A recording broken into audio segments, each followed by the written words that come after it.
there's a difference between being loud and being, telling the best story and cutting people off and, being that type of confident versus like, you're confident and other people can see that you're confident. So you don't have to prove it.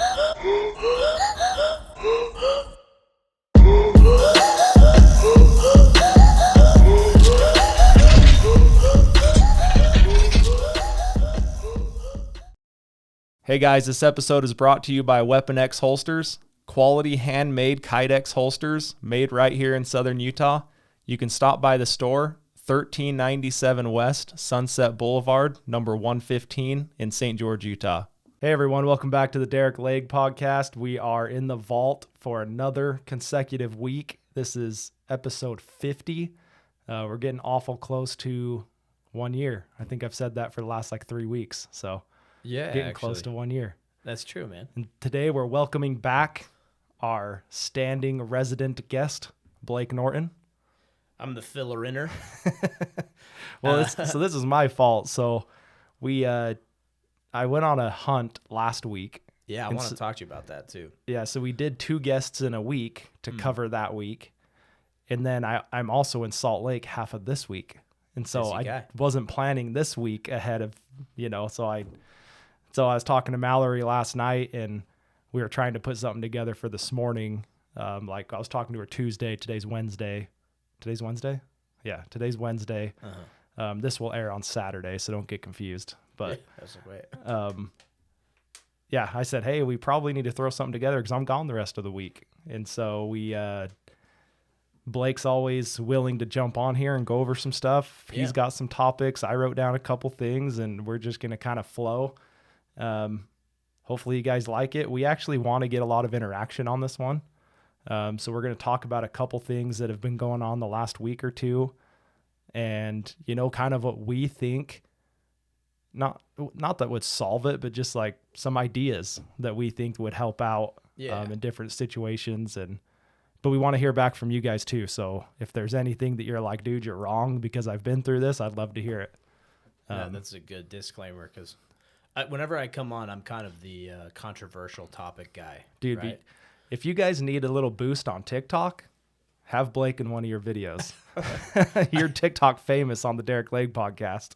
Oh, on your podcast? Yeah. I'm not on TikTok. You are, but on just yours, on ours. Yeah. Actually, when I co-hosted, our guest Jared Everett, I think he holds the record right now for the most views. Yeah. He's got a great story too. But yeah, dude, I enjoyed that one a lot. If you guys haven't listened to that, go listen to it. It's kind of cool too, I think, to have a different voice other than just me every week. Yeah, co-host kind of thing. Yeah, man. And I gotta brag about Derick for a minute because Mal and I run Blue Form Media, and Derick uses our studio. He's our first client ever, and it's coming up on a year, so we're gonna do something special for him. But it's just been awesome, dude, seeing your progression, how much you've networked with people, and just how much you've grown as a person, how much we've grown too. So we just thank you for that.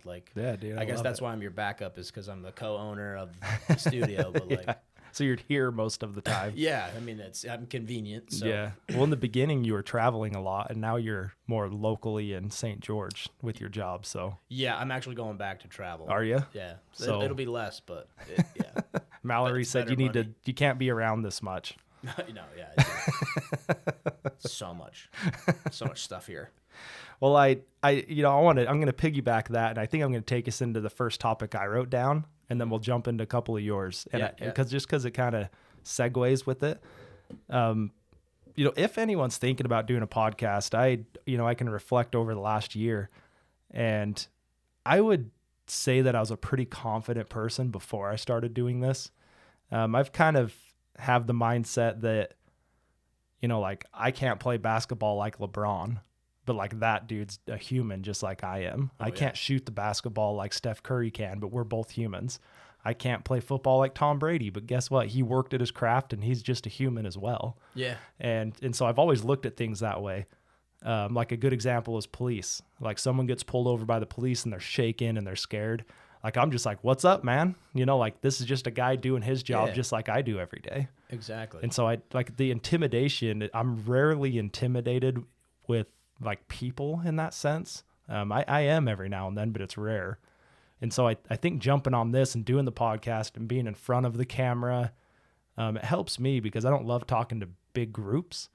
So I can still kind of reach that big group with just one person in front of me. Yeah. You know what I mean? Yeah, it takes the pressure off of like a public speaking. Yeah, that's a good point. But the coolest side effect of having the podcast is, and I've talked to it with you, I've talked about it with Tyson a couple times, it's been on here. My network, I mean, there's no metric that can measure how much my network is grown. And, you know, with people like Jeff Fieldstead, I've always heard of Jeff Fieldstead. I've never met him until he showed up to do the podcast. Right. So the podcast kind of opened some It's opened a ton of doors, yeah. Eric Moutsos, same thing with him. I'd heard about him. I've seen him on. He's kind of Instagram famous in our area. And that's right. I met him here in the studio. That's true. And so there's a handful of things like that I don't know that I would have been in the same room as them or had the chance to meet some of these people that we've met. And so that side of it, it's been a side effect I wasn't really planning on and hadn't thought of, that has really grown who I am, and also phone calls I can make to get things done or ask for favors or ask for advice. Right. Like, you're going up to Salt Lake to like potentially invest in some properties. Yeah. So we had Amy on here, Amy Stevens. Was she the Iron Man? Iron Man. Yep. Iron Woman. Yeah. She completed, the world champion Iron Man that was in St. George. It was a few episodes ago. That was a good one. She's part of a short-term rental investing coaching brand. I don't know how you'd say that. They sell coaching for you to be able to invest into small. That's awesome. Not small, short-term rentals. Oh, that's right. Yeah. And so I kind of got talking to her and said, hey, I've kind of wanted to do something. I think this is a route that I'd enjoy. I've already kind of looked at this, but I've only ever looked locally. So, like, what am I missing type of thing. How far are they going to branch you out, do you think? I don't know, dude. I was going to say Amanda and I, but Amanda looks at things with me, but she's always like, dude, you're the one that your mind just runs like crazy. So when you figure it out, let me know and I'll get on board. Like, that's kind of how she is. And so I was I thought Texas was the place. So I was going to buy like a beach house, beach condo, something like that in Texas. Yeah. And then what's cool about Vodacy is what it's called, is they give you all these metrics and all of the, well, they don't give them to you, you pay for them. But there's different metrics and research that you can purchase that kind of predicts what your cash flow would be on that property. So they take, I believe they're networked somehow into Airbnb and VRBO, and they take like the hard numbers of what gets rented, how much it's rented for, how long it's rented for, and they formulate their equations however they do it. Oh, cool. So they say, like, in Corpus Christi, 3-bedroom houses rent more than anything else. And typically 7 people, book these houses, and they book them for this much money in this area. And so you can go plug an address in and it'll tell you like your potential of renting that. So do they kind of stay with you like as a mentor, 100% the whole time? Yeah, dude. So you're like on retainer, you can call them. Super cool. This is my favorite thing about it because I overthink everything. So it's cool I'll just kind of walk you through it. So there's a Facebook group for people that are like kind of interested. And then there's like a private Facebook group of the members that are paid members. And so you always have the Facebook group to jump in, and it's the most active, like, external Facebook group I've ever been a part of. Multiple times a day, there's people jumping in, asking questions, answering questions. And even just like I posted, and I'm like, hey, I'm Derick Legg, live in St. George, Utah. This is what entrepreneur. I'm trying to do. Yeah. This is kind of what we're trying to do. This is a picture of my family. In there. Yeah. So it's a good community. 100%, and it's super active. That's kind of like, you doing a podcast brought you some doors, like networking that you opened up. Yeah, and then they expound, like, it grows exponentially. So now you're in that Facebook group that you otherwise would never have been in. Yeah, now I'm going to a live event for the next 2 days. That's cool. Learning about how to invest in all of this. Yeah, the proximity to people that are doing what you want to do is like crucial. Like like Jeff Fieldstead, right? Like just being in the same room with someone, and I know he's extremely humble, so I don't think he even sees himself that way. But for me, I was like, I shouldn't even be in the same room as you, you know, or Brandon Neal, or like you guys are doing the podcast now with Brandon Neal and Jeff Fieldstead, and it's called Solid, right? Yeah. Oh, yeah, we should shout them out too, since you brought them up. But and they've both been guests on here. Now they're working with you guys doing their own podcast. I think it's great. But like just being in the same room as these guys, I'm like, dude, I'm just this little small entrepreneur trying to figure it out. Yeah. And then you get in the room, in my eyes, with guys at that level where it's like, how did I even get in this room? Yeah. You know? Well, that's, and like what comes into your mind when you're like, I shouldn't be in this room with this person. It's actually, you should be, because those are the type of people that they're happy to impart their wisdom. Like just share what they've done.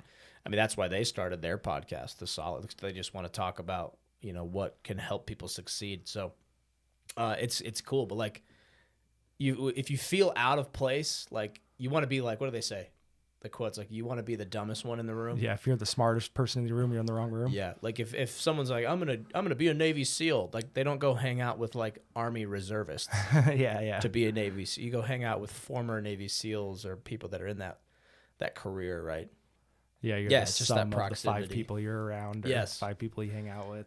It's all those so maybe quotes. That's a good segue. Like, have you, in your life, ever had a moment where you had to kind of like cut ties with maybe friends or family, where you're like, family's different because like you always got to keep some avenues open? Well, dude, I've not been quiet about cutting ties with my own father. That's right. You know, I didn't mean to bring that up. No. I think it's perfect. I think it's a good example because I'm very close to the people I'm close with, if that makes sense. Yeah.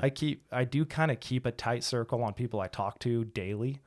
But yeah, I believe in that more now than I ever have with, like, there's going to be people in your life that you want to keep in your life, whether they're positive or negative people. I'm not saying you got to cut everybody, you know, but at the same time, like if you're not trying to grow and you're not surrounding yourself with people that will kind of pull you along, and that they're fine playing that role because they know where they're at and they know they can help people come up with them. I think it's important to have more people like that in your life than there is people that are stagnant. Agree. Yeah. Yeah. That's what I was getting at. It's like, if somebody's stagnant in your life, like usually it's like a friend or somebody, they just don't share the same vision. Sure. It's like you gotta like axe them. Well, not really. You just gotta, take an axe to their head. Sorry, you just cut the tie cut with them. Yeah, you just. Amanda always makes fun of me, dude, because I'm that way. I was that way with dating girls. I was that way with friends. In high school, I always said, if you knew me, you either liked me or hated me. Because like you loved me or hated me, because we were either best friends or I had no like reason to even talk to you. Exactly. And that sounds messed up to say out loud, but it's just kind of how it was. No, I didn't have enough energy to deal with everyone. Exactly. And because I'm not an active member of the church, but I served an LDS mission to Germany. Yeah. And the Germans have the mentality we're talking about. They're not friends with everybody. Sure. Like the word Freund, like my friend, it means a lot more to the German. And it might change. I mean, it might be different now. I haven't been there for like 12 years, so I don't know what the actual young people are up to. But sure. If you're going to say someone's your friend, like that it's a little heavier word. A little more meaning behind it. Yeah, more meaning behind it. But that's why I was telling Mal the other day, like the Walmart greeter when you walk in and they're supposed to be like, "Hi, welcome to Walmart." Sure. They're all happy. That completely failed. I think Walmart is in Germany now, but when they first launched, they like did so bad because they had like that element just doesn't work in Germany. They're like, "You're not my friend. Don't greet me. Like don't even talk to me like when I'm walking through here." And it seems cold to an American. So when I went over there, I'm like, man, these Germans are mean. They're like, they're pissed that I'm knocking on their door. Yeah. That's how I talked back then. Huh. I'm making fun of myself in the past. No, but it was just weird to me. I'm like, what? Because we're trained socially to be friends with everybody all the time and be nice and to be considerate and polite. Like, I think those are all good things. Yeah. But I don't need to bend over backwards so some random person I met like at the bus stop can like have a good day. Like, what? I don't need to accommodate every single person in your life. So when you talk about cutting people out, like, it sounds aggressive, but it's like, that's what you have to do. It's just part of life. I can't cater to all my high school friends. All your Facebook friends? Well, you don't even have Facebook, I don't even really. Facebook, no. No, well, it's like... I mean, I think, like, going back to that, bringing us back full circle to the podcast, growing that network and having, feeling close to a lot of those people, it's been awesome for me. And it's opened my eyes to a lot of things that you can do. Well, we're doing it this week, right? Going up to learn more about short-term rental property. Yeah, expanding. Yeah. And taking advantage of an opportunity. Right? Yeah. Well, and just diving into it. So I would say my network is 10 times if you want to do it the Grant Cardone way. 10x. 10x, yeah. And the other thing is, I think my confidence. Just being in front of, I know people are going to see this, and I know that we're going to push it out to people, and Blue Form distributes it in the way that we're getting a ton of traction, and I know people will see it. Yeah. And so it's just kind of built-in confidence for me to be on here. And we were talking about it before, where I think it was a confidence thing gradually, but my first few episodes, I go back and watch it. I'm just, and I think it's a common thing with podcasters, but I go back and watch it and I'm just like, man, that was bad. Yeah. I mean, you can even watch like some of the comedians I follow, like Theo Vaughn or like Tom Segura, or even like Joe Rogan. Yep. Like, he's got the biggest podcast in the world right now. And his first episodes, they were pretty rough, Yeah. They're like in a closet. Yeah. And like, he went from Bro Rogan to Joe Rogan, he's a lot more refined. And he still refers to himself as a monkey all the time. Right. It's like, I'm just a monkey. But it's cool. It's cool how much the proximity to people, and we've seen you grow. So I just wanted to bring that up, dude, because we appreciate you being a part of Blue Form. Yeah. And having me on. I'm just your filler. No, I love it, dude. These are some of my favorite conversations that I've had, like in the last couple of years. Been on this episode, this podcast. Yeah, it's fun because we just we really don't have a ton. Like, we write some notes down, right? But it's also cool because when people come in here as guests, they feel like I'm going to interview them, or I'm going to debate them, or I'm going to, and we're going to have this dialogue back and forth and I'm like, no, dude, we're just coming in and talking. But there's only been you and I think 2 other people that have brought in notes, like, for me. Really? And so it changes gears for me. Yeah. When you or someone else that's like not more prepared than others, but just has content to bring to it as well. Yeah. Not just going to respond after what I say. Yeah. So it kind of switches gears. So I think it's fun too. Dude, I think we've been, because I've been on podcasts. I run my own gaming podcast. We need to record again on that, Mal. But anyway. Like, you kind of lose the lackluster of it because it's like, it's just conversations. Yeah. But if you ask somebody, hey, do you want to be on a podcast? Like, they stand up straighter. Yeah. They're like, let me check my schedule. Like, it's a big, like, it doesn't hit everybody like that, but it's like an ego thing. Well, and I've had people be like, what are you going to ask me about? And I'm like, we're just going to talk, man. Like, we're just going to jump on here and talk. It's mainly like stories, right? Yeah. You just want to hear someone's story. Exactly. What have you been through? How did you get through it? How are you positive? We try not to bring people on here that are Debbie Downers, so that's part of it. Yeah. But. I mean, maybe there's a Debbie Downer out there that would be interesting. Yeah. Hey, Debbie, if you want to get on the podcast, let me know. Come on, get your downers and let's go, Debbie. But yeah, dude, and so what I wrote down was confidence. So I was just going to kind of segue what I've gained a little bit from the podcast into that. And then I think I can even magically segue it into something you're going to talk about. So, yeah. So confidence, I wanted to talk a little bit about confidence jumping on here. Like I said, I would say from the outside, people would view me as, and correct me if I'm wrong, I'd love to hear if you guys feel different, people that knew me in high school or shortly after. Like, I felt like I was fairly confident. And I've talked a little bit about it on here. I didn't even know what confidence was, and you think it's like the star quarterback has confidence, you know, or the student body president has confidence. And they might, I'm not saying they don't, but like that's who you would model, or at least I would have modeled confidence after. Yeah.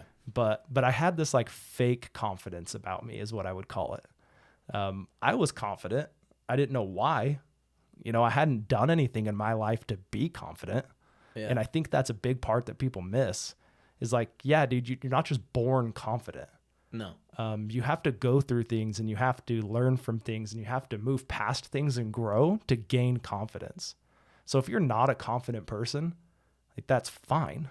You know, everybody was not a confident person at some point. Yeah, and there's different levels, right? Like, yeah, you could be very confident in starting a business. Yeah. And like, I'm not very confident in a dance recital. Exactly. Yeah, if you were the next you know, you're up on the stage doing ballet, you know. And like what's cool is like training in anything, training breeds that confidence that you need. Like what makes a United States Marine, because that's what I have to draw from, right? Sure. So here I'm talking about the Marine Corps again. But what makes a United States Marine so arrogant and cocky and confident?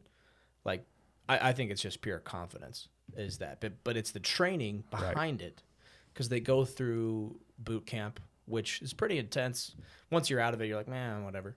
And then they go through that crucible. It's all there to instill the confidence in being a Marine. It's something that you've earned. And so they come out just super arrogant, you know? Well, that's a good way to put it, though, is they're putting you in situations that you have to figure it out. You have to time management. You have to complete tasks. You have to get over hurdles. You have to do these things to be able to gain that confidence that you could do it in a real life situation, or maybe you're learning it in a real life situation and you come out with that on top. And that's what leads to infantry Marines being like giddy and excited when they get shot at. Yeah. Because they're so confident in their brothers and them and their equipment and their training. They're just like, there's a lot of nerves. It's the fight or flight. But like, you know, I've heard time and time again, and I've experienced myself, like sometimes you can't control, you just start laughing. You're like, this is happening. Let's do it. And it's like a really, it's not like a positive experience. I mean, you're getting shot at, but like it's a positive reaction to it because you're ready, you know. It's like that feeling inside of you is like, okay, I've trained my whole life for this. Yeah, like, or like anybody, like an athlete, you know, right at the kickoff of the big Super Bowl or the game, hitting the free throw at the last second, or it's like that amped up response there because they're confident. Well, yeah, I mean, the training bred it. Like I'll not that I was any type of big deal in sports, but that's what I was growing up. I played a lot of sports, so that's what it would be. It'd be that guy that's hit so many free throws his whole life. That's the guy. Like that's the guy that's handling the ball at the end of the game when the other team's fouling you. Yeah. Right. Like they're not giving it to Shaquille O'Neal. They're giving it to Steph Curry. Yeah. They never passed the ball to Greg Oster yeah, exactly. To get fouled. You know, John Stockton and Jeff Hornacek's getting that ball. Exactly.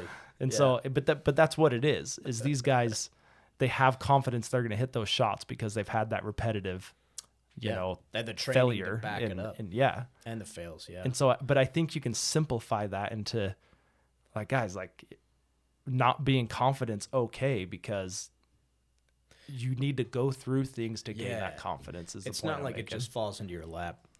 Like maybe with some things, because I think it's like being naive. Yeah. Like when like a toddler like jumps into a pool because, you know, dad is right there ready to catch him. Yep. He's got confidence in the fact that his dad's going to catch. It's a trust thing. Mm-hmm. So there's so many factors too, because like you could be confident in one area and like really insecure about another thing, but it's just like, you know, the more you do, the more confident you become, I think. Well, and I think the next step on that, I kind of pre-thought some of this because I didn't know what we were going to talk about, but the next step to that is when people are confident, like, well, I'll throw Brandon Neal and Jeff back out there, or your Jefferson Rogers. I feels the same way. They have confidence, and when someone's not confident and acting confident, they can tell. Yeah. And I spent when I went hunting, I went with Ryan Knapp, and he was a good example of this, and that might be a little bit of why I'm on this train. But he's very, for those of you who know him, he has a calm confidence. Yeah. and he's not. There's a difference between being loud and being, telling the best story and cutting people off and, being that type of confident versus like, you're confident and other people can see that you're confident. So you don't have to prove it. Yeah. Does that make sense? Yeah. The quiet confidence is way more powerful than like a loud, like there's times where it's okay to be loud and confident. Sure. If you're on the stage in front of millions of people or hundreds of people, whatever, if it calls for it, like a loud confidence is cool. Like, yeah. If you're going to be Brad Lee or Grant Cardone or Andy Frisella. Yeah. Yeah. Yeah. But then there's the quiet confidence is way more powerful. Right. Because you can tell when someone has a false bravado. And I've been like that in certain I've been times. That guy. So that's why I'm saying this is because I've been through that. Yeah, well, same. And I've seen the levels of my life, and I'm by far not to the top, but I've seen the levels of things that I've gone through and that's why I was bringing it back to high school. Mm-hmm. It's like I felt like I was confident, but now that I look back, I know I had no reason to be. I just wanted to be. And so I pushed that confidence in my life. Like I just kept pushing it down the road. And I'm like, I don't know why I feel confident, but I guess I do because that's my goal is to be confident. In my early 20s, I went through some stuff with my family and work and jobs. And I started kind of going through trials and learning. And that's where you gain that confidence. Yeah. I think I don't know, this might be too much of a blanket statement, but I think that if you've gone through more things at a younger age and you've come out on top of those things, because those things can wreck you and it wrecks a lot of people. And I've struggled with some of those things growing up, but like the more things that you can go through in a positive way and come out on top of it, that's where the confidence comes from. Yeah. Does that make sense? Oh, absolutely. And so like, I don't want to say like make your kids go through stuff at a young age, because that's not what I'm saying, but it builds like a character behind them, right? So they learn about who they are. I think that's like the number one source of your confidence, because, like look, my boss Jefferson Rogers, he's like diving. He was a diesel mechanic, and then he dove into a sales career, and then ended up starting his own company. So it was like, where did that confidence come from? Well, he had to have confidence in himself first, right? So he started figuring out who he was. But do you have to have like a fake confidence to get somewhere first? That was what I was going to ask you, is like, I think because I did, but I don't know if someone else had to do that. I've done it tons of times. Like when I became a squad leader in the Marine Corps, and I was like, in my mind, I was like doubtful, right? So I had to fake it. Because there was no way in hell I was going to let my Marines think that I was doubting myself. Sure. So I totally had to fake that for a little bit. When you're on like a new path, like I had confidence in my abilities, but I didn't have confidence in the unknown. Like your new job, you're like feeling it out. You don't know what you're up against quite yet. So like if you're just confident in yourself, you can literally do anything. And you might need to progress like to the next level. I think you need to kind of fake it a little bit. Yeah. To get wherever you're going. But if you outstretch that and you fake too much, that's when people can go, It's a fine line. Yeah, that's a false bravado. That's that's you're talking out your ass kind of a thing. You're in over your head. There's a story that Tim Grover. So Tim Grover, do you know who Tim Grover is? I don't. You do. You just don't know you do. Yeah, I'd have to be reminded. So he was Michael Jordan's like personal coach. Oh, that's Kobe right. Bryant's, Dwayne Wade's. He's coached hundreds of people. Doesn't he have a couple books out too? Yeah. I've heard. Yeah, you're right. I do. Mallory, look it up. It's slipping my mind. I've actually read it, but he just released one like a year ago. I'll look it up right here. I got one. And then there was one before that as well. When I hear it, I'm gonna be like, no, duh. But so Tim Grover tells a story about Kobe Bryant, and he went, I don't remember the exact numbers, but he went like 2 for. Is it called Winning the Unforgiving Race to Greatness? And then there's one before that. So I think that's the recent one. Relentless. Yes, Relentless is the big one. Beat Blake to the punch. And so he talks, there's an interview with Kobe, and he was like 2 for 20 or something in a game shooting. And they said, like, why did you keep on shooting the ball? And he said, if I quit shooting the ball, my teammates would know I lost my confidence. Yeah. And so that's kind of, I think what we're talking about is like, he probably did lose some confidence in his shot. Maybe, I don't know, but that you have to just keep on pushing forward and pushing forward and pushing forward.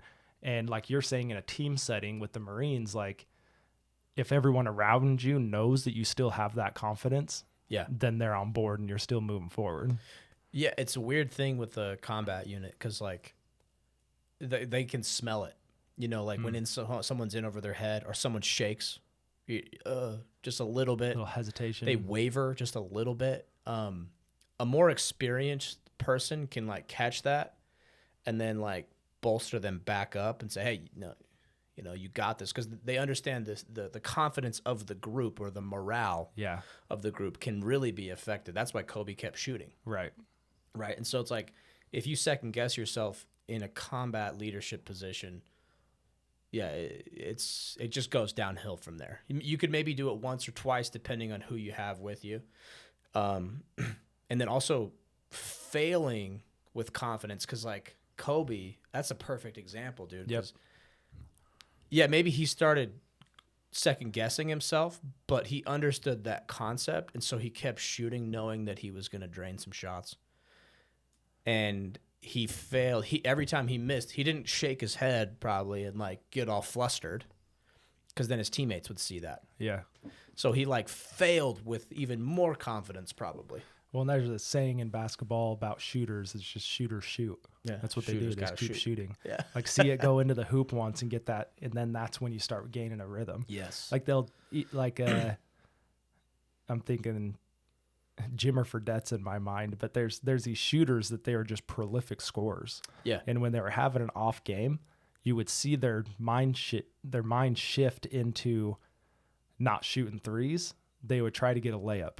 Yeah. And like they just needed to see them make a basket or get fouled and go to the free throw line and get an easy basket. And that would start building their momentum or their confidence or whatever word you want to put to it to start shooting again. So you bring up a really good point. So they get those small W's, the small wins. Yep. And like if you're winning, always winning from the moment you wake up to the moment you go to sleep, that's what builds your confidence the most. Yep. Like I've had some days, and we've all had those days where you're just lazy. You started, maybe you slept in too much, or you didn't do what you were going to tell yourself, what you told yourself. Your feelings get in the way. Yeah, and so you start prioritizing other things, and then your confidence dives. Mm-hmm. Usually I've found that if my comfort goes up, because I'm doing the thing that's most comfortable, my confidence for the day will dive. And it's the opposite way around. If my comfort takes a dive first, then my confidence in the day will shoot through. And that's like all the small wins, like going in for a layup. That would be like just waking up when your alarm gets off, turning that up. That's a win. Yeah, right? Not hitting the snooze. Yeah, not hitting the snooze. Getting completely ready for the day, like right away. Like whatever is a victory for you, like you write it down. This thing too, if you guys don't have a notebook, or this is a remarkable tablet, and I have too many notebooks, so I condensed it into this. That thing is cool. It's awesome, man. It feels like paper, and maybe we should get a sponsorship for your podcast from that. Yeah, hit it up. But like a to-do list on this thing, I get up and write my goals down, do everything like that. And some days I don't, because my comfort took a priority. Yeah. And then I feel shitty about the day. So like the biggest thing that's helped my confidence in a sales thing is winning constantly. If I've won 27 things, and I have this checklist on here, the formats on here are cool. I look at the day and it's like 9 a.m. I got up at 6 and I have 20 check boxes already checked off. I'm already winning. Yeah. And one of them, it was just like stupid stuff, like brush your teeth. Like I'd do that anyway. But if just checking off the box, I'm like, damn, I'm confident, man. Look at this. Let me check another one. Like boom. Showered on Tuesday, done. Yeah, it could be stupid shit like put your socks on. Yeah. Won. I just won. It's just something to visually seeing that though, and visually seeing the small win. Yeah. Let me ask you this: are you more about small wins or unobtainable wins? The small wins add up to the unobtainable. So if you were say you're coaching someone and you're setting a goal for someone, are you setting small wins for, like if you had to pick one, are you setting small wins or small goals, or are you set an unattainable goal? I would say you set both. Okay. If I, that's what I'm saying. You have to pick one. Like, no, because like I coached high school lacrosse at Pleasant Grove High. It was girls varsity lacrosse, and I was the head coach. And then I had an assistant coach she was a girl. She played at BYU. She was like phenomenal, knew about the game. But all I did was take the processes of team building and plug them into a girls lacrosse team.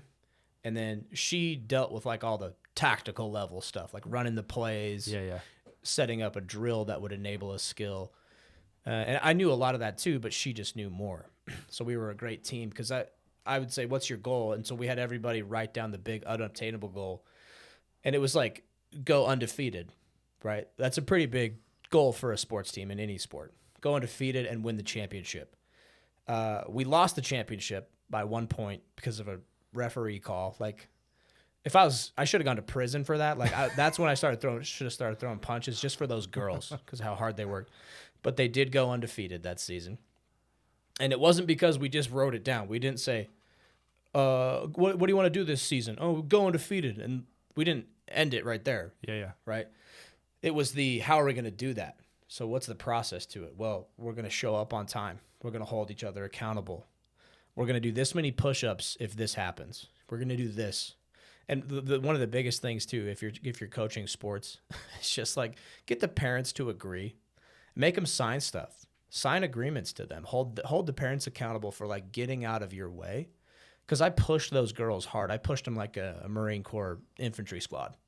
I had them throwing up and like doing. It was all like within reason of the sport. I wasn't like making them box each other in the in the back of the school. But like I pushed them really hard because they asked for it and we all wrote it down. So that was now our plan every day. So now when they go back to it, it's like, well, Kimberly, you wrote this down. This is what you wanted, and these were the steps to get there. Yeah, it was like, hey, remember our process? It was this. And so I went through. I could do a whole podcast on just high school coaching drama because, like, just the little snowflakes. You gotta watch out with Kimberly, dude. Yeah, Kimberly's. And, I don't know why that name came to mind. Sierras and Sandys. No, but the whole team was great.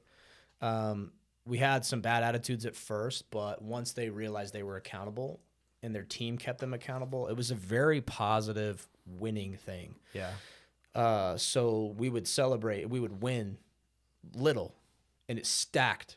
And we paid. We paid those wins. We got up early. We did the 2-a-days. We did all the running. We did all the everything. So everyone brought their game up to that level. And we weren't like the best. We didn't have the most finesse, but we could outwork any team.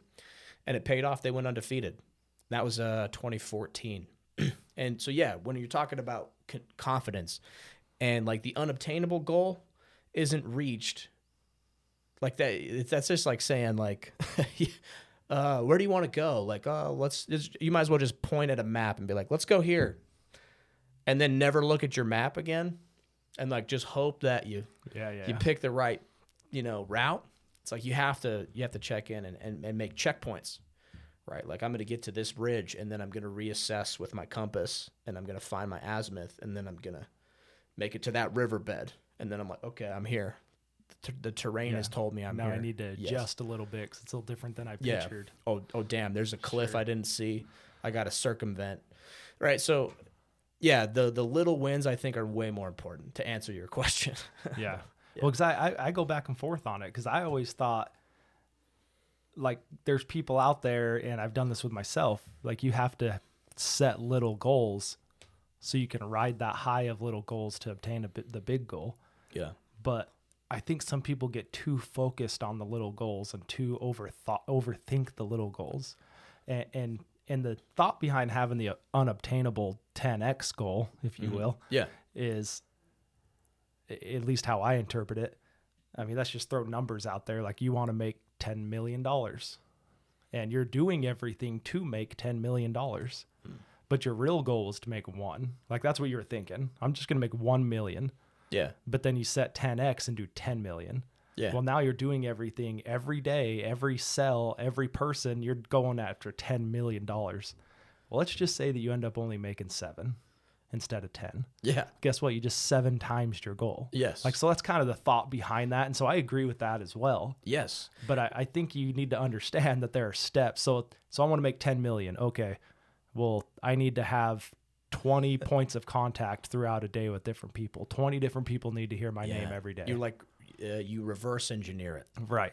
Like, how do I get to that? What are the steps I need to get there? What are the small wins that will get me there? Yeah. The habits, the process. You've got your team. Everyone needs to show up on time. Everyone needs to participate in this. Everyone needs to do this. When we're a team, everyone stays positive and pumps everyone up. Like, you have all these little things that then equate to winning the game. Yeah, and that's where, as a company or a group, like the Marine Corps does it really good. A lot of companies have incorporated that as well. But like, you have an ethos. You have a core values that you stick to. So it's like, well, whenever there's something that comes into question, you're like, well, what's our core values? Like this. It's listed there. So people are like, oh, yep, I know the format. I know the template, the path. And then you like write your goals down, so you're always reminding yourself of that. And that was what was cool with that team, because they would, after I did it for like a month or two in the preseason, they started doing it themselves. And I started putting people in the captain position that were doing that for me. They were just an extension of me saying, hey, here's a reminder. Here's why we're doing this. Here's this. So as a group, it was really cool to see. Yeah. But yeah, like individually, though, that's where I fail more. I do way better in a team. Really? Because someone else is holding me accountable. But if it's just me floating around, I'm just like, duh. See, and I think I'm a little opposite of that. Yeah. And I've worked in businesses by myself because I know that if it fails, it's my fault. And so I can push forward looking back saying, okay, I made that right decision. I could have altered that one. That one was wrong, but it's my fault. I hold myself accountable to that. Like you're saying, someone else can hold you accountable. I think that's why I've been in business so long. And it's hard. The hard part of being that person is it's hard for me to let go. Like, it's hard for me to pass some of this, ownership on to somebody else. Yeah. Cause you have how many, 4 businesses or 5? Yes. 4. Well, I have 2 mail routes, so that counts as 1. Oh, but okay, yeah. Gotcha. So 4. 4 businesses. How many employees do you have total, like spanning all 4 businesses? 6, yeah. So like 4 businesses with like a total of 6. Right. Then so you see 7 like, including me. Yeah. So that speaks true to what you're saying, right? Like, it's hard for me to hand stuff off. Do you think it's like is it a trust thing where like I don't trust someone to do it as well as I am? So I mean, I've never talked to a therapist about it, but I think it's a control thing. I think because of that. Should we pull a couch in here and I'll give you a therapy session? If something goes wrong or something happens, it's my fault. And reading, like, we always have extreme ownership behind the guest right here, and it always reminds me of that is everything's my fault. Yeah, if you're the leader, right? Yeah. And so, or if I'm the only one, right? Yeah. And so everything goes back to, like, I don't want to blame you, and I don't know how not to blame you if you do something wrong. Yeah. And reading that, it's transitioned my mind into, well, if you did it wrong, it's because I didn't give you clear enough instructions. Yeah. It's really weird. That's cool that we're talking about that, like, because that is totally your strength. Now that I've known you for over a year. Yeah.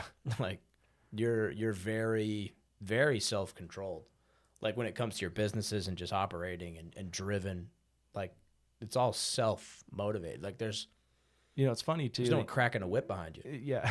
Now that you say that, I've had this thought lately that I have so many things going on, and it almost hinders. I mean, I've talked about this as well. Like, I would probably do better at the safe store if I dropped 2 or 3 businesses, and put all my focus on one. But what I think I lack the most is, and I communicate a lot. Like, I'm a talker. That's why I thought a podcast would be for me. Yeah. But I just don't have the best communication to the next person. Your decentralized command is what Jocko talks about. Yeah. Like, I have a heart. I know what needs to be done. I know it. Yeah. But like conveying that to you and employee B and employee C and employee D, and doing all of that within an hour of things that need to be done. Yeah. Like, I'm just not great at having that communication. Right. Yeah. And that's like the thing that made that team successful is that I made the right choices in the captains. And of course, this is just varsity high school kids. Yeah. But they had the right attitudes, and like that's where a lot of drama happened, because one of the seniors that felt entitled that they should be the captain wasn't the captain because they were just really negative. and I'm not gonna, So I gave it to like a junior, someone who was super positive, always on like I wanted that culture to amplify, and so picking the right people to understand your vision and then giving them that vision, that's where I think a lot of people feel the same way as you. Yeah, that's like a big thing. So it's not like trust. It's like, is it trust? Or is it trust? You don't trust them to get your vision, or you're just like, I'm not good at that. Yeah, I think I just lack the ability to keep up with all of it. Like I said, if I just had the safe store. Yeah. Or like mail routes, I pretty much hire it out. I mean, I'm rarely out there delivering mail anymore, like I used to daily, every day. Yeah. If I was just the store and maybe the mail route, I could focus so much more on that, and I could get my point across. Instead of getting my point across to 7 different points, I get my point across to 2. Yeah. You know what I mean? Yeah, and that's what Jocko says in that book. Exactly. Is like, if you're the commander of 40 Marines or 40 employees, you're the boss. You don't need to convey to each one of them. Like, you can't keep tabs on 40 people. Right. Like, he recommends like 4 to 6 maximum, and 6 is pushing it. Yeah. Like 4 people that you're directly over is about the maximum someone can handle. That's why like the breakdown of a fire team is 4 guys. So it's a fire team leader, and he's in charge of 3 dudes. And then the squad is 3 teams, so it's a squad leader, and then he's in charge of 3 guys that are the team leaders. So when I was a squad leader, I had 13 guys in my command, but I really only talked to 3. Right. The other guys, like if a private came up to me and I'm like looking through binoculars and shit, like, and he's like, hey, what's your favorite? I'd be like, get the fuck out of here. Yeah, go talk to Fire Squad B. And it was to the point where the fire team leaders would get offended if I gave a direct order to one of his subordinates. I would step on his toes, depending on what it was. Sure, I understand. If it was like, hey, give me some water. But if I made like I would be stepping on their toes if I made the call for them. So you have to delegate that. And so let me ask you this. If you have 4 businesses, if you had 3 more Derricks, if you could clone yourself 3 times, so there's 4 of you for each business, like they can dedicate, like if you had 3 more of you, you think you would kill it? 100%. Yeah. So that's the hard part, is like, how do you make another Derick? Yeah. How do you find somebody? Well, like before we jumped on here, you guys were talking about scale and blue form, and I didn't. It wasn't mocking, but it just kind of made me chuckle because I've gone through it. I'm going through it. You were like, well, we just need to find one good person, and I thought, dude, good luck. You know how hard it is to find one good person, but you guys are going to go through this too. It's like, everything that Mallory does and everything that you do, and now you're handing, maybe 50% of the responsibilities off to one other person, a third person. Yeah. And then maybe it's not done how you expected it or how Mallory could have done it. And then you start having all of these. There's a lot of back and forth. You have to invest a ton of time and resources and energy to just train that person correctly. Exactly. Well, and you're not going to stumble through it as much as I did because you've been through that line of. Yeah. It's helped me out a lot. But then again, I haven't developed, because this is what I wanted to talk about too today, actually, is because of your upbringing and the hurdles that you had to clear early. Mm-hmm. I think you have a lot more self-motivation and vision for your life than I do. I thrive off of a team environment.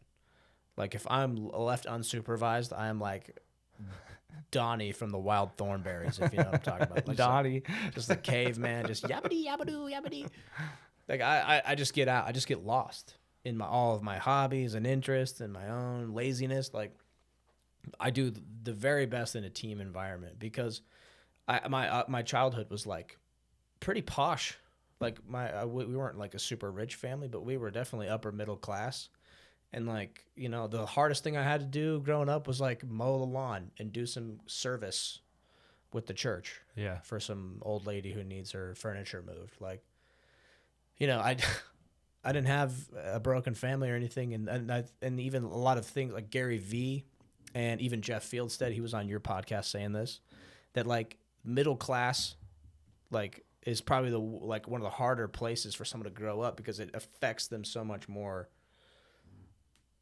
It wasn't like difficult, right? It was a great upbringing. I had a lot of fun, but like I was not ready. Yeah.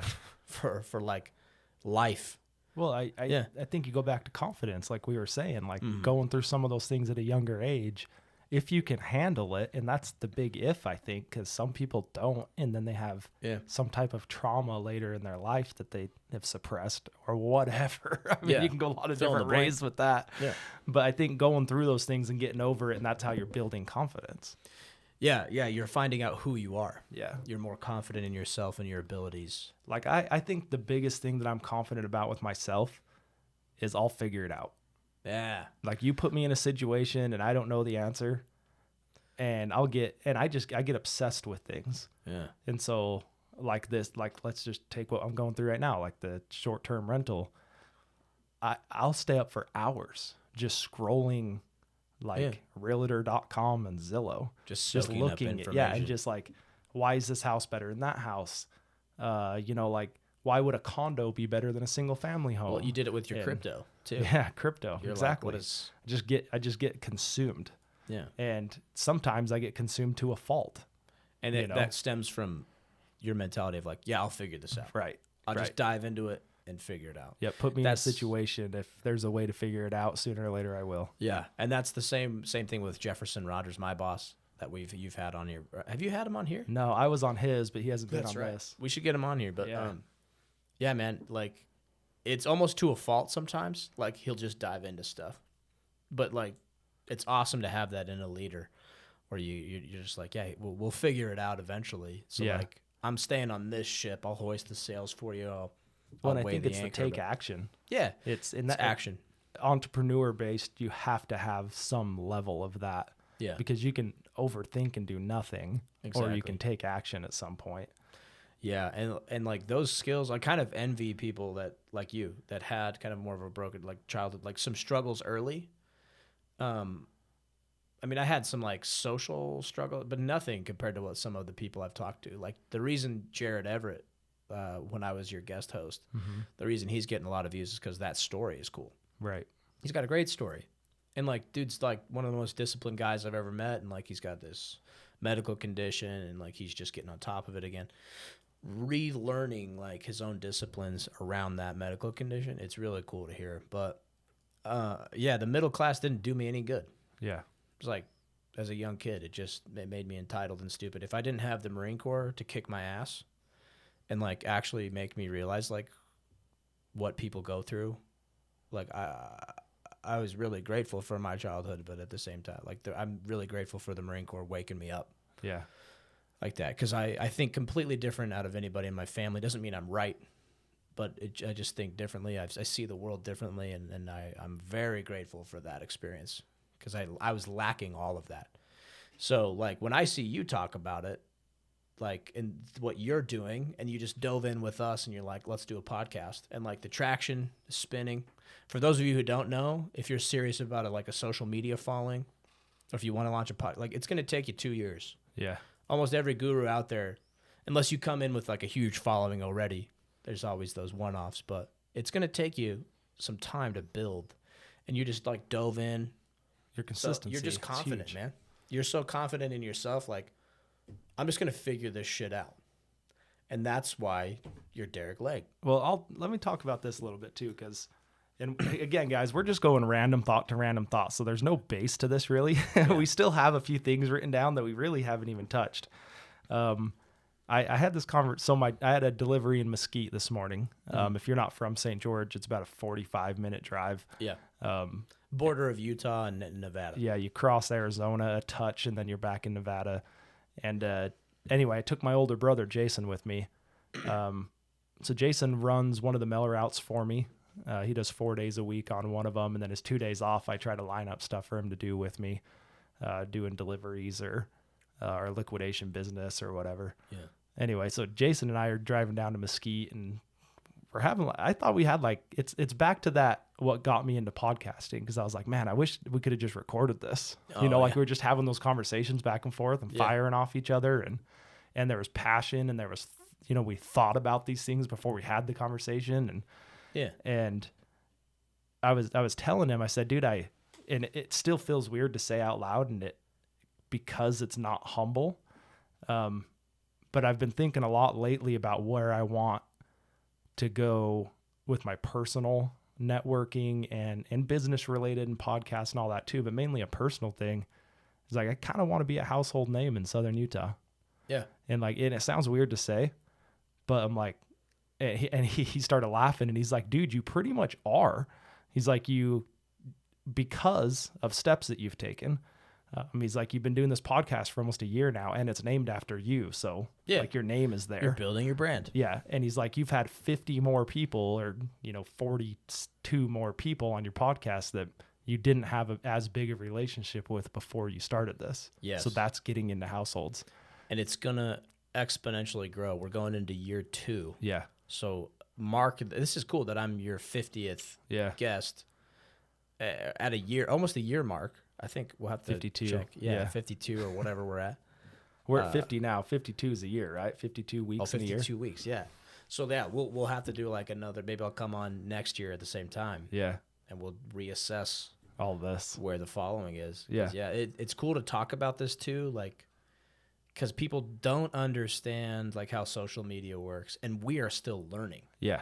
And it's ever evolving, but like, well, I think that's why, like, you guys praise me for being a client, and I praise you guys because it's been fun, because we've been able to learn all this together. Yeah. And it wasn't like when we came together, it was genuine trying to navigate this for all of us. Yeah. and now you guys have some time under your belt, and so do I. But like, when you're going to talk to other clients or pitch other clients or having them pitch you, it's a different conversation than we had. Oh, totally. You know what I mean? Yeah. And so, but it was perfect for me, because I don't want to be told how to do my podcast. Like, I want to sit and talk about it. And then at the end, there's times that Mallory's come in, or you and Mallory come in, and we just kind of fire off what we could change or what we could do better, but at the same time, it was that was the confidence builder for me too, just going through that. Just doing it. Yeah. Just taking that action. Yeah. Action breeds, action cures anxiety. There you go. Yeah. And then like, your training breeds confidence. There's all these little one-liner slogans we could throw out there. Sure. But they're all kind of connected. The more action you take, the more skill you're gaining, the more experience you're getting. Well, and that's why, like, I think that this has made me a lot more comfortable in this setting, because with our safe store, we're doing a video almost one a month, and we're putting for me, it's a big budget. It's not for a lot of other people, but we're putting a big budget towards pushing that out to social media and YouTube and Google ads and all these things. And it's weekly. I have someone coming into the store, and so I'm in all the videos, right? And so it's always like, hey, I'm Derick Blake, and we've got one out right now. And we'll talk about it in a sec. Let me get past this one thought, and I'll come back to that. I have people come in, and they're like, man, I feel like I already know you because I've seen you on Facebook 5 times, and like, I don't know who they are. I've never met them. Yeah. And so it's so Jason was going back to that, and he's like, dude, it's because you're doing all of these things subconsciously, because that's probably been a goal that you haven't put a lot of focus in, but it's always been in the back of your mind, and subconsciously it's taking you there. Exactly, dude. Because like, it's just that traction. Yeah. The more consistent you are of putting your name out there and building your brand. Like, a lot of people think, oh, I can do this for 3 months, and then when they don't get the traction they wanted, then they kind of just throw their hands up, right? And it was just a really eye-opening convention thing I went to a couple months ago. But all of the bigwigs were saying 2 years of consistent work, right? And we're in year 1, and you're already seeing the fruits of your labor. Oh, for sure. It's so cool, man. Well, and I think a big thing for me on the podcast, we were talking about this before too, is because I'm business driven in a lot of things that I do, people will come and ask me, so how much revenue are you making off the podcast this year? And I just kind of chuckle at them, and I'm like, dude, I pay for the podcast. Yeah. Like, I don't make money on it. I pay for it. Yes. And if you're doing this on your own, you would pay for it in different ways. You buy your equipment. Right. And then you'd pay for with time. Right. Yeah, like your time. It's like a 40-hour work week. But I think going into this, like you're saying, to gain traction and doing it for 2 years, that wasn't the point for me. Like, it was never the point to make money off of this. I genuinely went into this because I have so many conversations, because I talk a lot. I have so many conversations with people that were friends or people I would just meet or people that come into my store that I would just always think like, man, like other people should be hearing this. Yeah. And like perfect example when Josh Lobb came on with his wife and they talked about a lot of things that they had gone through when they were younger and now through their marriage. And it's stuff like that where I just want to reach out and be like, guys, like maybe this helps, maybe it doesn't. I just want you to know you're not the only one treading water over here with this one issue. Right. And that's why we went into this. I didn't do this to like, get Spotify to pay me $100K to come onto it or whatever. Yeah. Whatever Joe Rogan got. Oh yeah. What do you get, $1 million? He got 100 million. 100 million. Yeah. Yeah. I'm speaking in a little smaller zeros than he is. Yeah. I mean, I hope revenue comes from it. Yeah. Yeah. And if it does one day, great. But my point is like, that was never the point. Yeah. You've already succeeded. And I think that's drawn more when we have guests in and we have these things in. It's like, I expect nothing from you other than just to come in and tell your story. Exactly. And you just networking and just becoming friends with people. Yeah. It's really cool to see. So I talked to someone today that they were like, well, if you ever need someone in my profession to be on your podcast, let me know. Like, yeah. And so I have conversations like that more. And so I never would have had that conversation if I wasn't doing this. Exactly. And then we'll probably bring her in and then have an hour episode with her. So, you know what I mean? That's what it's all about, man. Anyway, so I was going to segue confidence into what a couple points you had to bring up. So I don't know how to say it. So what's the town in Texas? How do you say it? Oh, okay. Yeah. So we'll segue this a little bit. I kind of wanted to talk today, and confidence is part of it. Yeah. So segue's okay. But we need to, as Americans, we need to start having the courage and the confidence in each other to like really make some change, I think. And what's been on my mind, I'm kind of your resident conspiracy guy too. Yeah. So we won't dive into the conspiracy aspects of it, but the what is it? The Uvalde shooting. I think it's Uvalde. Uvalde, that's right. But I'm not sure. I think you're right. Something around there. But the recent shooting in Texas, it's a little bit out of date. We were waiting for you because you came off of your bear hunting trip, which I still want to hear about. We can talk a little more about that too. Yeah. But basically, 19 children were killed and 2 teachers in Uvalde. But anyway, just a horrible event that happened. But I don't want to talk about the shooter. We don't want to talk about anything like that. Yeah, it was important for both of us to not focus on that because I think that lets them win. Yeah. Lets the shooter win. So let's just make that the last time we bring up the shooter. Right. And I'm so sick and tired of these people on the news and celebrities and everything. And even both sides of the aisle, doesn't matter your political standing. A lot of people think they have a solution for stuff like this. And they'll copy paste that solution everywhere. So a common one right now is more gun control. Right. Yeah, more gun control is going to solve the problem of gun violence. And like we just have to have the courage to tell people respectfully to fuck off with those ideas. That is not a solution. Yeah. For this super complex issue. Right? It doesn't solve anything. So be very aware if you're listening to this podcast. And be very, very aware of your emotions that you're feeling when you listen to the news and when you listen to solutions being offered, because they want to put you in an emotional state. And this is a tragedy that happened. And I think the real tragedy here is death is not a tragedy in general. Death is what happens to humans every day, all the time. It's going to happen to you. It's going to happen to me at some point. Sure. Tragedy is murder is a tragedy, but the real tragedy of this shooting in Uvalde, Texas, is that the protectors, the police officers, failed to take action. If you're not familiar with this, do you mind if I get everybody up to speed? Yeah. You need to get me up to speed a little bit too, because I was not really in service when this happened. Yeah, you've been busy. So basically, a gunman conducted some murder and crime, ended up in an elementary school, I don't want to talk about the gunman much, which is like the worst place a gunman could end up. So the fact that happened, weird.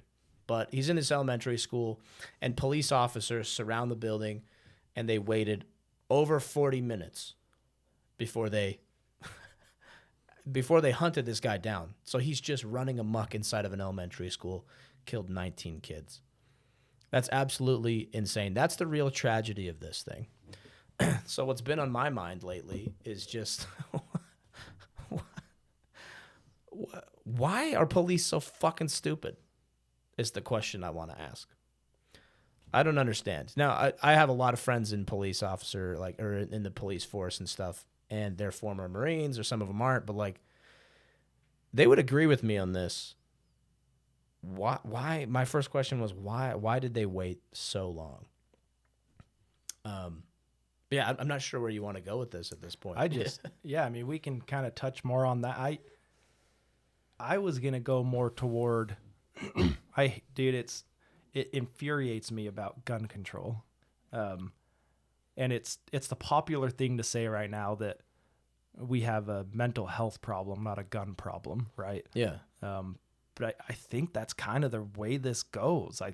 And that's where I was gonna tie in confidence is like, I think some of these people get so far down the rabbit hole that it usually gets triggered off of one thing that, childhood trauma, they were sexually assaulted, they were, whatever it was that starts them down that rabbit hole. And I'm probably doing an awful job to tie in confidence, but I feel like if they had their own belief system or knew who they were or what they stood for, maybe they don't go down that path. Agreed. I think same could be said for the officers that didn't do shit. Yeah. And if they had more confidence, if they knew who they were and what they stood for, they wouldn't sit around waiting for some... Okay, so how did this happen? Because the one thing I know about this was the Border Patrol officer. So Border Patrol... So did he go in without the police? Yeah, so if you look at a map of Uvalde, Texas, there's actually a Border Patrol office. So I'm not sure if they came from that So he was like getting whatever. his hair cut or something, and his wife was a teacher. So this is what I saw, and I could be wrong. So if I'm wrong, correct me. Yeah. Because it was just a social media post. Mm-hmm. So I think he was getting his hair cut. He was doing something like that was nothing to do with the shooting and the crime. He that was taken on duty or something. Yeah, he wasn't. But his wife was a teacher, and his wife and his daughter was in the school, and his wife texted him and said, "We have an active shooter situation at the school." So he took, I'm pretty sure it was a barber. He took the barber's shotgun and went to the school and ended up helping. What I saw was he helped the resource officer clear the part of the building where his daughter was and got his daughter safe. And then eventually his wife ended up being safe as well. Yeah, I've heard different accounts, and this is where I haven't done enough research on every detail. I'm talking off of an Instagram post, so this is not gospel here. Yeah, I mean, whatever we say on this podcast isn't gospel, right? So, there's a lot of weird things that happen, but the main thing, there was some Border Patrol agents involved. I think they kitted up and they had their kind of SWAT team equivalent handle some things, is what I heard, because they actually took action, but the Uvalde Police Department literally sat on their thumbs. And it's because asses. There was one chief or someone that said, yeah, hold. Some chief said hold. So most cops, if you're a police officer and you're listening to this and you're offended, grow a pair. Yeah, fine. Okay, that's fine. Yeah, grow a pair. You can go listen to someone else. Yeah. There is such a responsibility for somebody who wears a uniform like that, someone who puts a gun on their hip, or better yet, lives throw by in the there sword. And tell me what your thought is, because not that I'd love to debate you on it, but what's your thought? Why? What's your reasoning that you would have if you're a police officer to wait for 40 minutes while my son or your son is sitting in a school with an active shooter? Poor training. Yeah. Cowardice. There's a lot of things it could be. And then if I want to get really speculative and stuff, higher ups telling you no. But it just boils down to one thing: being a coward. If you have to wait for someone to give you an order for you to do something morally correct, I think you're a coward. Yeah. That's just a general rule. I mean, I'm not a cop, and you wouldn't be stopping me from going into that. Exactly. Elementary school. No. And I feel like a lot of cops felt that way. But if you have to wait, like even under the Uniform Code of Military Justice as a United States Marine, if you were my squad leader and you decided to murder a whole village and I was just following orders, I'm still liable. Yep. Because one of my general orders is to, like, you don't do unlawful orders. You disobey them if they're unlawful. There's some type of moral compass. Yeah. Yeah, even the lowest private. Like if you were a general and you told me to do that, commit a war crime, that lowest private is still held accountable. He should say something. Right. So there's a lot of gray lines in there though, right? I could pull up a bunch of examples of military conflicts where the lines were really gray and people made the wrong decision or the right decision or whatever. But in this case, an active shooter situation, like it's bread and butter. Like there's been procedures and tactics developed since Columbine. Right. 1999. You're dating yourself. Yeah. Yeah, that's all right. But yeah, there's been so many procedures developed, so many tactics, so many SOPs, standard operating procedure. And like most cops, I mean, that's the thing about cops, people don't understand. There's no like nationwide federal police agent. Well, there's a police agency, but there's no like boot camp, right? So a comparison here is the Army and the Marine Corps. The Marine Corps is very small, and they only have 2 locations for boot camp, and every Marine is treated the same. Every Marine is a rifleman. So you get a very, very tight-knit community within the Marine Corps. Every Marine is expected of these basic things. You have other Marines that specialize into their jobs, right? But it's all the same. The Army, they do boot camps and stuff that are all different all over the place. They're not on the same page. And that's how police stations are.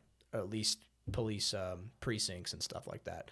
Every police unit is trained completely different. If you go to a police unit in Nevada, they have different equipment, different gear, different laws too, based on the state they're in. There's no uniformity. Usually it's a per state, like there is a police academy, like things are taught, but the amount of sustainment training that a police officer gets later, after they graduate from the police academy, that's like the only really uniform training that they get. And then it's on the police station. It's on the Uvalde Police Department to get that training to their guys. And usually their budget, they get this big taxpayer budget depending on where they are. And they blow it on all the bullshit high-tech gear that's available first. That stuff's great. It's all just flavoring. It's like decorating a cake before it's even fucking baked, right? Like, you can dress up a dog turd as much as you want with all the fancy toppings. No one's going to eat it. Yeah. Right? It's because they know it's a dog turd. So that's what happens with police officers. And I'm going to say this frankly, for all the cops listening, and it's hit or miss. Not every cop is bad. Not every person is good or bad, right? It's all relative anyway. But not every cop is poorly trained. They have to go seek that training out, usually on their own, and stay proficient with these tactics and procedures and their own skills and getting their equipment squared away. Like all the minutia of their job is so far overlooked because they're worked to death, they're overworked, they're underpaid, they're busy, they're lazy, like you name it. Well, so let me. Yeah, I don't want to jump you off your train of thought here. But, No. So I wrote something down when you started talking about that, and I just from family members that are cops and friends that I've talked to, like, is it an impossible job though? Like, is it impossible to do everything that they have to do? Like, to be a cop? Yeah. Like you have to learn a book that people that are on just listening and not viewing, like you have a massive book of laws that you have to know every single page. And so this is a point, like I had a cousin that was Salt Lake Unified, I think is what they're called. Yeah. And he was saying, like, he's like, it would blow your mind at how much training that we don't do with like shooting or hand-to-hand combat or, like all these things that we think cops are getting, like cops are trained on how to make like traffic stops and domestic violence things and like how to separate people and question them. And like, that's the stuff they're trained on. And yes. And so it's so much that it's done so poorly. And so, so he would talk like, dude, we have to be accountable and responsible for too many things. It's impossible. And like, again, I'm speaking very bluntly and frankly right now, because this is a huge, like, this is a fundamental breach in police officer, like it protecting and serving. Absolutely fundamental. That's why I'm getting so harsh. I need to, you know what we need to do? We need to get my cousin's married to a cop in Orem. Oh, yeah. I need to just, and he actually just took a job in sales. He's getting out of being a cop, but yeah, he would be awesome. I should have got him on here and talked to him about it. Yeah. Maybe we'll get him down here. Yeah. I don't ever, like, cops have a hardest job. That's why I tried out for a police department. I won't say where, and I got the top spot to be recruited and be their new officer. And they were going to pay for me to go through the police academy. And I started looking into it further and like really understanding what was expected of me. Yeah. And I just, who the hell would want to do that job, man? I was like, yeah, no, I'm not going to be a cop. Yeah, that's where I'm at with cops. And every time I have to interact with one or choose, like, I choose to interact with them. Yeah. Like I said, I'm not intimidated by them at all. And where my store is, we're on Sunset, and we have a homeless, I don't think it's a shelter. I guess it would be a shelter, but they help a lot of homeless people in our community. There's like a thrift store to raise money for it. There's different things that they do to help the homeless community, but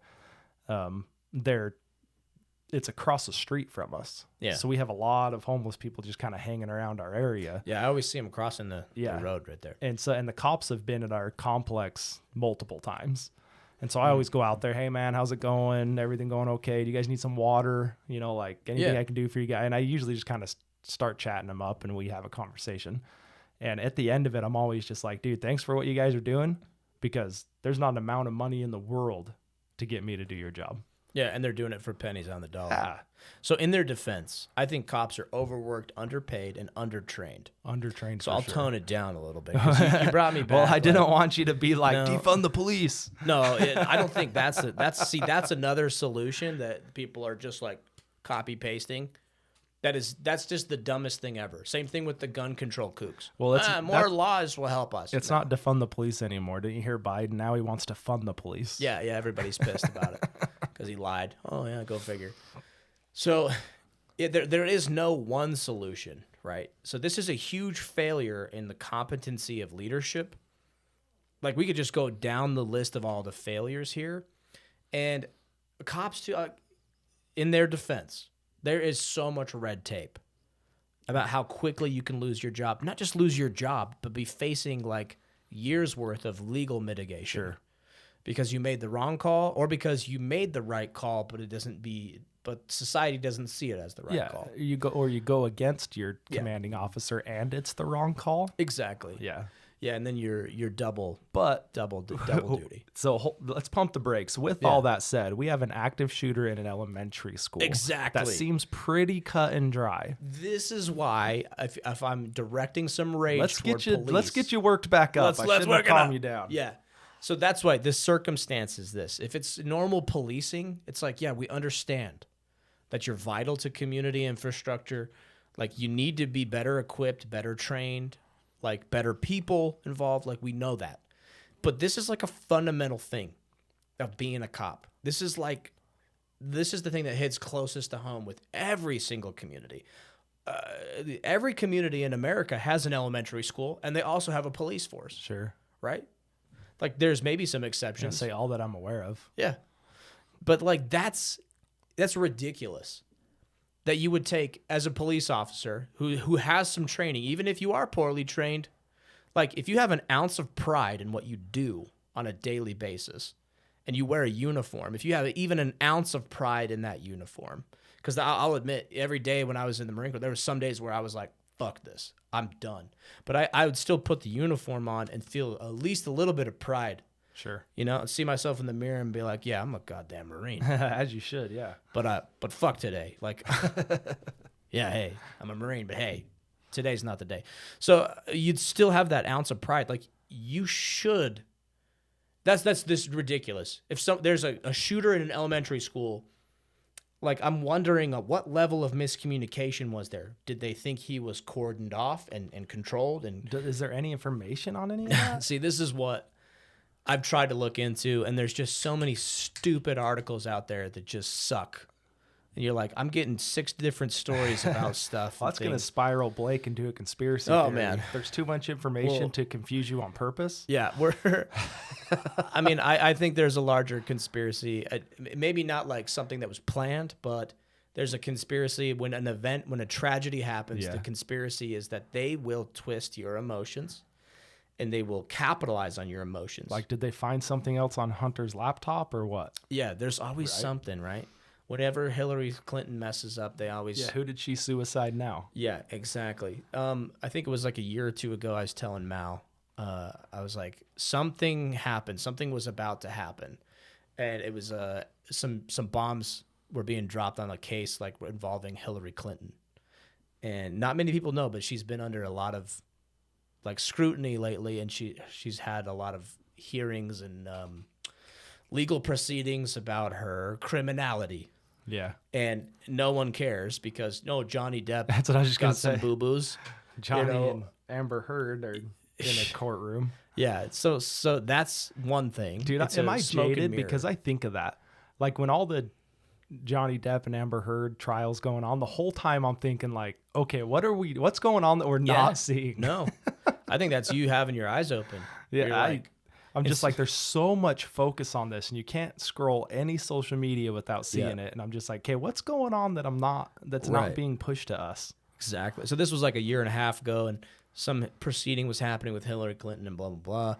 And I looked at Mal, and I was like, you watch, like you mark my words, there's going to be a mass shooting in the next week or two. Yeah. To take or a white all the cop's media gonna stuff. shoot an African-American guy. Exactly, yeah. And so like a week later, there was a shooting. It was a smaller one. It's stupid that we even have to say that. But like whatever the media puts a magnifying glass on, we're going to freak out about. Yeah. And so like this is This is what we're at currently. And I'm not saying this like we need to accept it, but it's like we have to understand the problem of why are we having mass shootings?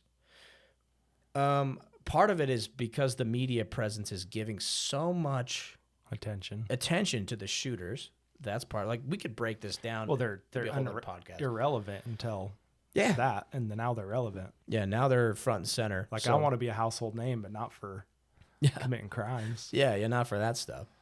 But if you did that stuff, the media would make sure you're on the front page. Yeah. Because that's what sells Well, newspapers. so what is it? Let's throw some of our ideas out of what we think some of the ways to help. I mean, and mine goes, which has been somewhat of a focus of the podcast, is mental health. Yeah, mental health is a big one. So you're talking about like Solutions. Preventing. Yeah. Here's the thing is, this goes so deep. I don't think there is a solution to prevent violence. Like, because on the grand scheme of things, we're talking about preventing a violent act. Sure. Right? So people Which has been going on since Cain and Abel. Oh my God, yeah. Yeah. It's been going on since the dawn of humanity. Yeah, if you believe in that. If not, then go back as far as you want to go. Yeah, it just Cain and Abel. Well, that's the first documented example, right? I mean, people wrote the Bible. Right. It exists. So people are like, it's not true. It's true. Like, I don't care. It's there. It's a record. Yeah. So yeah, Cain and Abel is like the first documented murder, that we acknowledge in the Western world. But how do we cure violence? It's a human condition. It's in our nature because we're still tribalism. Yep. We're still in tribes. Yeah. So we're not as advanced as we think we are. So getting on a soapbox and screaming out a solution isn't going to really... Matthew McConaughey. yeah, Matthew McConaughey. And I actually like Matthew McConaughey's work. I like his book. Do too. And we're going to keep watching his movies. Yeah. I'm going to keep reading Green Lights. Yeah, Green Light's a great book. But Matthew, man, like, stop trying to play off our emotions. Yeah. And get us to pass some gun laws that gives up more control of how we defend ourselves. Like, that's just a dumb play. Same thing with defund the police. Right. That's a dumb play. That's not the solution. They're learning that now. Yeah, like we're just trained to think of what's the most immediate solution. Oh, you have a fight with your boyfriend or your wife or your girlfriend or whatever. Like this solution is ingrained in our heads to react how we see on TV, and that means end the relationship or do something. What you've been conditioned to believe. Exactly. And so all this stuff, the real solution, I think a solution or something that could help, not a solution, something that could help the situation. A resource. Yeah, like resources for mental illness and stuff like that. But then it still takes a person to take it. Sure. Right? If you hold out, like, my hand, if I hold out my hand to somebody who's on a cliff like this, like you still have to choose to take my hand. I really hope Mallory got that in the shot. It probably is. But they still have to choose it, right? Like the homeless shelter, you can have those resources available. But me, if I was homeless, I would still have to choose to go there. Sure. And some people don't. Unlike I've worked pretty closely with some homeless people. I was blending in as some of them in some jobs I did, and like they're proud. They like being resourceful. They like being under people's radar, and they'll go get a free meal and everything, but they're kind of fierce. Some of them are fiercely independent, and that's why they're homeless. So they still have to choose to take the resource. Same thing with someone with mental health. Is mental health the problem? Maybe. Yeah, it's part of it. But like the real failure here, I think, is the law enforcement not taking action. How do we analyze that? Well, like what bureaucratic red tape are they trying to avoid? Do they want their jobs? Right? Like there's a heavy scrutiny on police officers right now. If they fuck up, then they're toast. Well, so are these guys getting hammered or no? Oh yeah, like they're under investigation. The Department of Justice is investigating the whole thing and why they were delayed. Okay. Like an active shooter situation. So like I don't understand why it took 40 minutes for even like me. If I was a brand new cop, it's like 40 minutes are going by and we're not in that school. Like it's one thing if he's trapped in a closet for 40 minutes and we know he's not going to shoot kids. Yeah. Yeah, let's get the SWAT team out. Let's encircle the building. The priority of what needs to be done in those situations was not taken at all. An active shooter situation, like imagine you and me are like SWAT team or police officers. Yeah. And we show up to a school. How many rooms are in a school? Hundreds. Yeah, depending on the size of school, right? Sure. At least like 20, 25 if it's a small school. That's a lot of rooms. Now, let's say we don't know all the big picture, right? But we get in the school. Now we have to start making some tactical decisions, you and I. We're going through this school. To save kids, we have to sacrifice our own safety and our own tactical awareness to move to the threat. So we don't take our time and clear every classroom. We listen and we hear the gunshots on this end of the school. We prioritize that location until we get new data, until we get shot at from another angle, right? Right. The priority is there. Gunshots are being fired. Innocent lives are being taken. Priority one is move to the threat. I don't kick down every door on the way and clear it. It's not a Hollywood movie. I might go past the hallway and I'll look. I'll swing my rifle and keep moving. I'm focused on that priority. But step one is you and I have to get into school to get to that threat. Yeah, let's take some initiative, huh? Right? So the tragedy will happen. The guns are in America. More gun laws and control aren't going to stop shit. That's not going to stop anything. It's really not. Better police training could have stopped this. Less social pressure and less laws against police officers may have created a better environment for some of these cowards wearing uniforms. Maybe they would be a little bit more courageous. So they're not worried about, am I going to get paycheck? Am I going to get, can I keep a clean nose so I can just live my life and not worry about losing my job and going to prison? Yeah. Like a lot of cops are under that stress. Sure. You So should it's be like, washing cars then. yeah. That's the real problem, is that the system is set up to weed the smart people out. You and I think, are smarter than most cops. Sorry if you're a cop, but that's the reality of it. I'm not in that job because it is too risky for me. You know? Yeah, you're risk to reward. That doesn't mean I'm going to not go into an elementary school and stop the threat. If I was there, if I had the chance, I would take it. So would you. Yeah. Right? We think the Second Amendment is great. You and I, we shoot quite often. Well, we still haven't shot together yet. I'm fairly confident with handguns and ARs. But like, you would have enough moral courage to pick up 100% a gun and go in there. Okay? So if you don't believe that, catch me outside. Right. But you and I are not dumb. Yeah. And we said, look at all the red tape that police officers are going through. That doesn't seem like a smart career choice. Does that mean we wouldn't act on an active shooter? No. Right? We're just smarter taking that route. If you're in uniform, if you are in Uvalde, Texas, I'm talking to you guys, and you were on that scene and you did nothing for 40 plus minutes while 19 people were murdered inside of a school, yeah,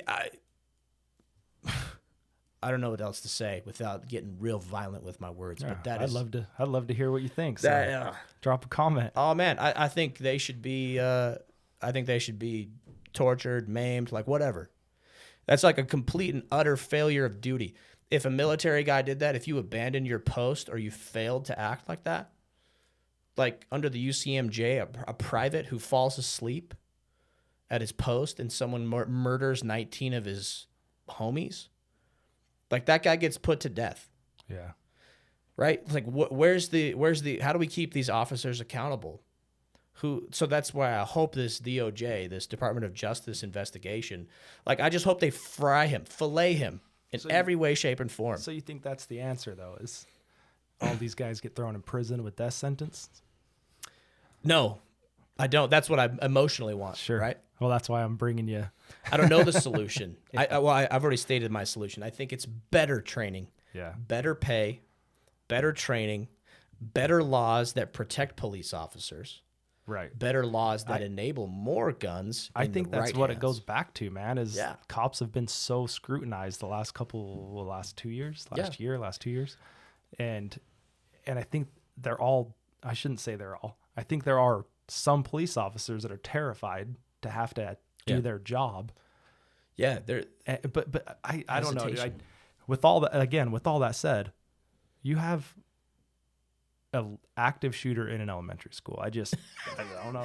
Yeah, that's why the gloves are coming off. That's why the gloves are coming off. I don't want police to be defunded. Yeah, I think that's stupid. I know you agree. We've talked about it. Well, like so you were talking. This is the immediate thing that needs to be fixed, and that's where I was going. I was going further back. Okay, how do we prevent to have an active shooter? You were saying, how do we prevent an active shooter to have 45 minutes in a school? Exactly. If we can't even do that. Yeah. If we can't even respond to the threat, if we can't even handle it correctly, like with the appropriate force as well, like that's at least needs to be in place before we start talking about preventing shooters. Because like the shooters, like you said, Kobe Bryant, he's a shooter. He's going to shoot baskets, right? Shooter's going to shoot. I don't know if you should put Kobe in that. Yeah, I shouldn't paint him in that light. But like, same thing with like, a point guard who's going to shoot. I understand 3-pointers. What you mean. Like a shooter is going to shoot.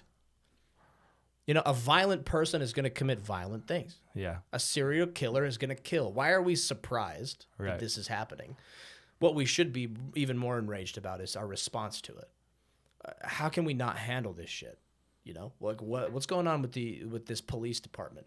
And that's what I'd like to address and point out to your audience is that every police department is hit or miss. Like I've trained quite a few cops, and some of you know my background. I'm not here to talk about that, but like I have never been more afraid for my life on a shooting range than with a certain police department. And there's 10 of them in every state. Horribly, and then even within a good department, there's 4 or 5 police officers that shouldn't even be there. Same thing with the Marine Corps unit. You got 12 guys in a squad. There's 2 dudes who have no business being there, but they're there. Sure. What do you do about it? So mitigating that stuff is crucial. So they're like, oh, more gun control. That's not going to solve it. If your police department can't even, there are guns in America. There is violence in people's heart. Yeah, there's more than blades of grass, right? Yeah, I hope so. In that analogy, with an invasion force, that'd be great. But there are so many guns in good people's hands. We should be able to respond to this stuff. It's like here's an analogy I like to talk about too, and it works pretty well. So we'll let, if anyone has a better analogy or they want to shit on this one, you can just comment it. But like, like, let's say there's a huge car accident, like on I-15 in Utah going north-south. Huge accident, 20 people get maimed and wounded and die. Like, what is the solution to take away everybody's car? Right. No. What can we do? What can we find out? Oh, maybe this red light or this intersection or this freeway exit. We trace the problem back to that. This freeway needs to be widened to allow for more traffic, or this and that. Right. But the risk there is there still could be a 20-car pileup at any time. But what do is, we found out these 20 people died because EMS couldn't get there. So what do we need to do? We need to widen this service lane, and we need to make an access route, or we need to have this hospital get a life flight. There should be a life flight accessibility here, so we can mitigate the death that could happen at any time on the freeway. No, and that's part of why like fire engines show up to everything. Yeah. Like 80% of what fire engine or firefighters do is medical. Yeah. Yeah, they're all EMS. Yeah, emergency medical services, right?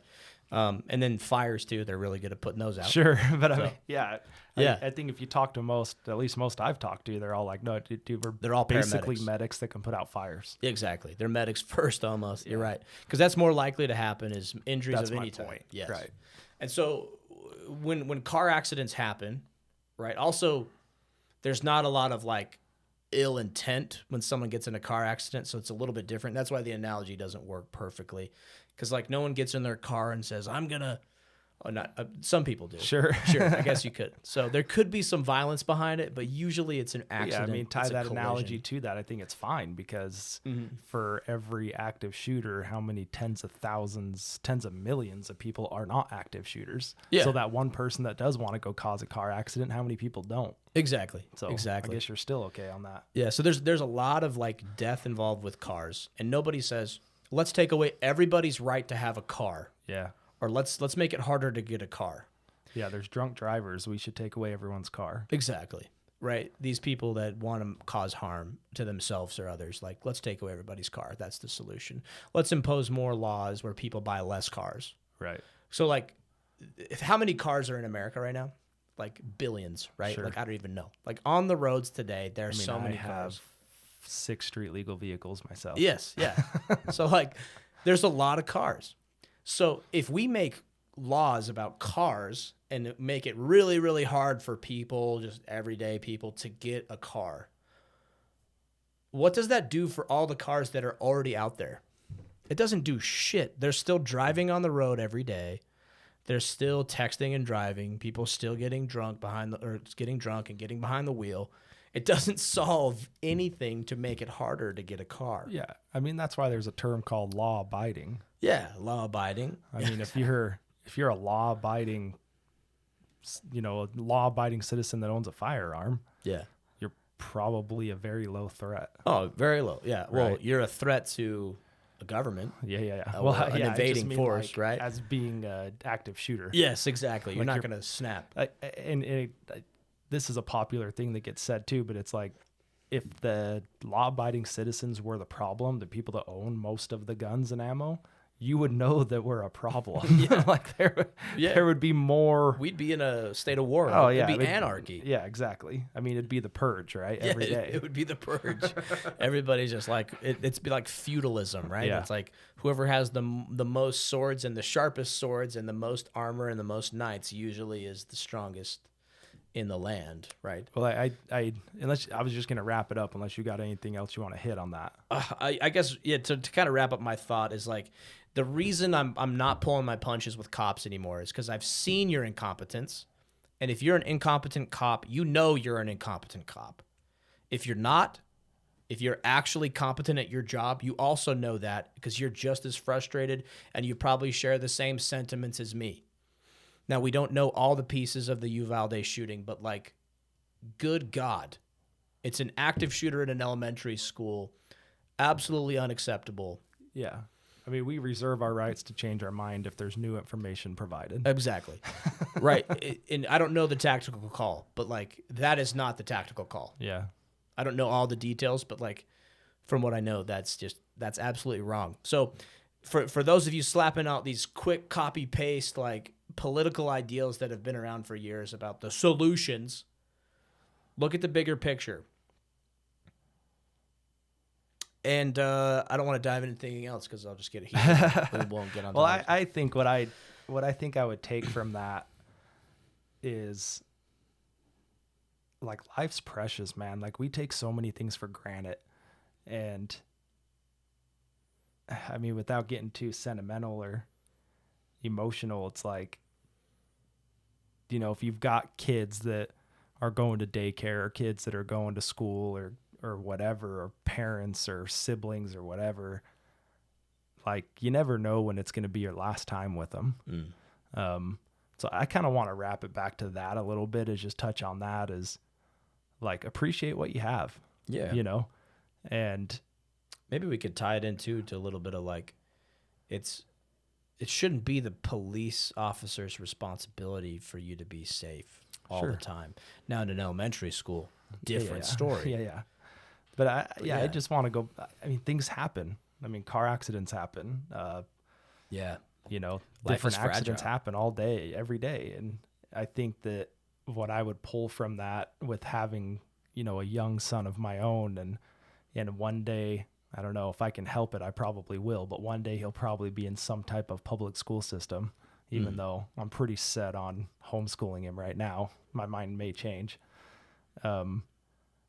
If, you know, if that's you, if you're that person that has kids that their safety is being put in other people's hands, or your siblings or your parents or grandparents or whatever, I just want to put it out there that, you know, you just remember the last things that you're saying to people, and don't take anything for granted. And I don't know, man, I just felt like impressed to express how I felt about that. And I think that I wouldn't have had this thought 2 years ago, but like since having my son, it's like, and a lot of the times in the mornings it's hectic, you know.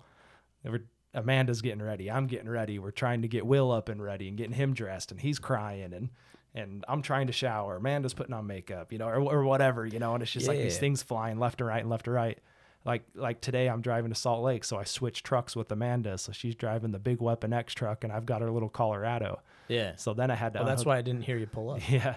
So then I had to unhook the trailer, and then I had to get the car seat out, and then I had to put, you know, and so I had all these things going on, and then it's like, you know, I grab Will, okay, love you, buddy, see you later, you know, and then tell my wife I love her. Sometimes I get the opportunity to kiss her before she leaves. Yeah. And I have these thoughts now where after they roll out of there, it's like, that I think it could have been your last interaction. Right. That's what you think, right? Like, and not that I obviously I don't hope anything happens, but you just think like, you just kind of thank your stars that, dude, you know, like you just don't take it for granted, I guess is what I'm getting at. But I've had thoughts like that of like,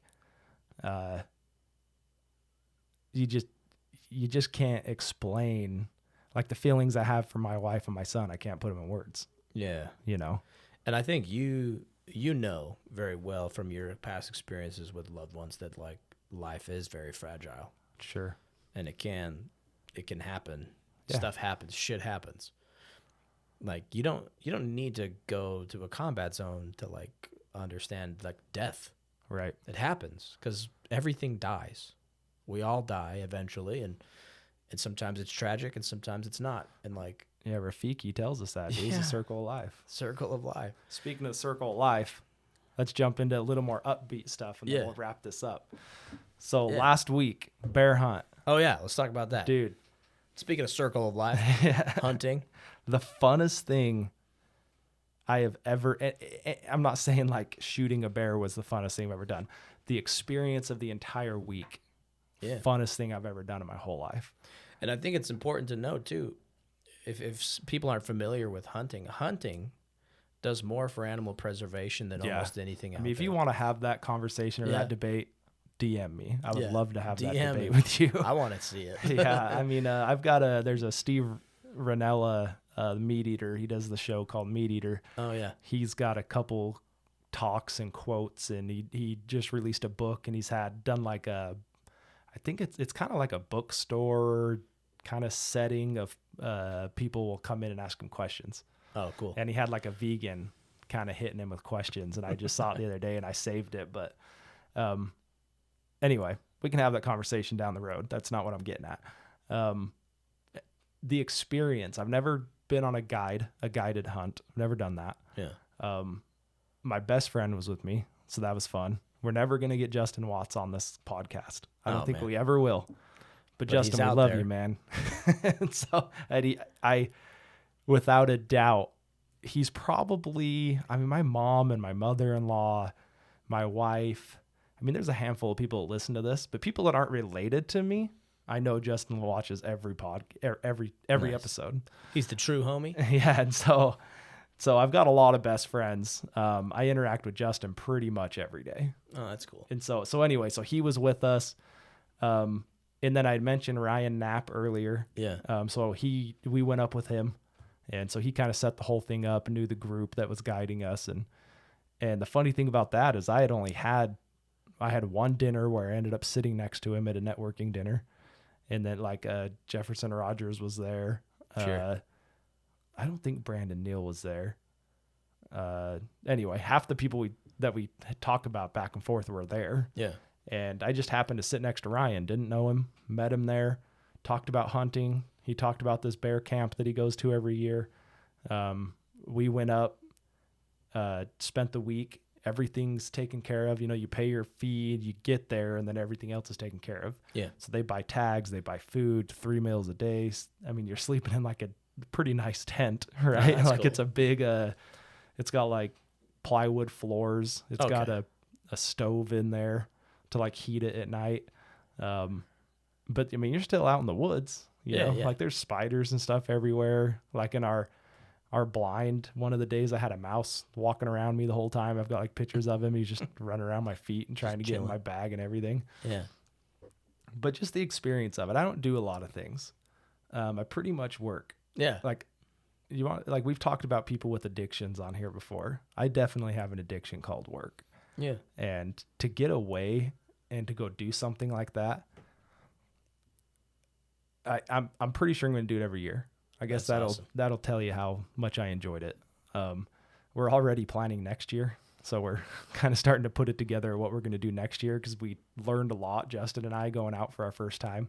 So anyway, dude, funnest thing I've ever done. The coolest thing, I mean, I really enjoy hanging out with Justin, so that was cool too. I mean, we rented a car together. We went everywhere together. We did all that.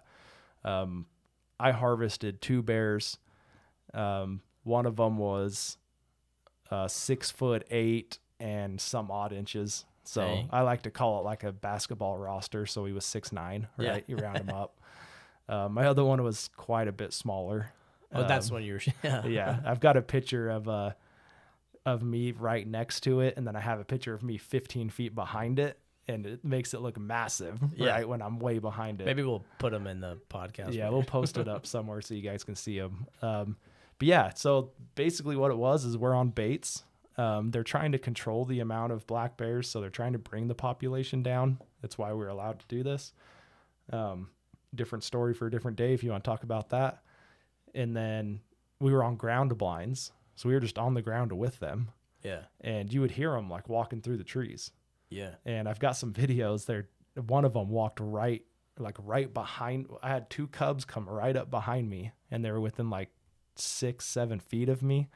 And then one of them noticed me, and then they slowly kind of went back the other way. Man. And so how many bears did you see total? So I was out 5 days. Yeah, so I had 5 days of hunting, and I saw 22 bears, I believe. That's a lot of bears to see. A lot of bears. Yeah, and they were black bear. All of them black bears. Black bear. And black bears can also be other colors, people, if you were unaware of that. So there are like cinnamon black bears that have a little bit of red to them. Oh, dope. There are different colored black. I think there's even like an albino black bear that's been spotted. Oh, like a polar bear? Yeah, exactly. No, Polar bears not are as big huge as that. though, Yeah, these are if you're to my knowledge, if you're over 7 feet, that's a big bear. Of a black bear, a black 7 bear. foot black bear. Yeah. And how do they measure it? Is it like from paws to? It's not paws to back. So this is what's weird, man. So So they stand. they skin it, right? Ah. And then the measurements, from what I gathered, the measurements is from their tail to their snout. So you got to picture it like they're skinned and they're laying on their backs. Yeah, like a bear rug on the ground. Exactly. Right. And you're not going from the back feet or the bottom feet. You're going from The the tail. tail up to the nose, and the head's kind of like you're skinned, so it's like rolled out flat. Yeah. So the snout would be the nose, whatever. It would be the furthest point up because you're not like stretching its arms up. Yeah. Right. Yeah, it doesn't count for the limbs, just body. Exactly. And then they measure the skull as well. Yeah. So what they do is they go tail to nose, and then they go the upper limbs, the arms. You go hand to hand, and then they average that. Oh. So you could be 6'6", and then you could be 6'10", right? And then they cut that back to 6'8", Yeah. and so it's a 6'8" bear. Oh, that's cool. And then they do a skull as well. So they do like the length, like the furthest point to furthest point from like the nose side to the back of the head, and then they do a side to side measurement On that. and then they average that as well. Dude, that's so cool, man. So you saw 23 bears in a 5-day period. Like, I don't think a lot of people know how many bears that is. Yeah, and when I'm saying this, I'm talking the furthest I was away from them. I had one stand that was 29 yards was my furthest stand from the bait. Yeah, the video you showed me, dude, you were like I'm like 6 15 feet. yeah. Oh, it's like 6 feet. 6 feet from you. Yeah, like if I put my rifle in my hand and held the butt stock, I would touch You the could bear touch with it with it. Yeah. Like a crutch. You're like, Yeah. "Oh." I mean, so yeah, you're 6-7 feet. Dang, man. And So is it pretty exhilarating? dude, I thought I was gonna be terrified, right? Like, and you're alone. Like, Yeah. I don't have a guide with me or anything. Like, they just Yeah. drop you off and they're like, call me if you get something. And like black bears, they attack humans the most, probably because they're the most populated In Northern America. in Northern America. And they kind of live closest to human Right. civilization. I think that's why. That's why. Because typically they're pretty skittish. Yeah. Like, Because they can't take down the big prey like a grizzly as easily. yeah. So, And when we're talking, this is like a 6-7 foot bear. Grizzlies are like 13, 14 feet. yeah. Like, they are massive big- compared to a black bear. Yeah.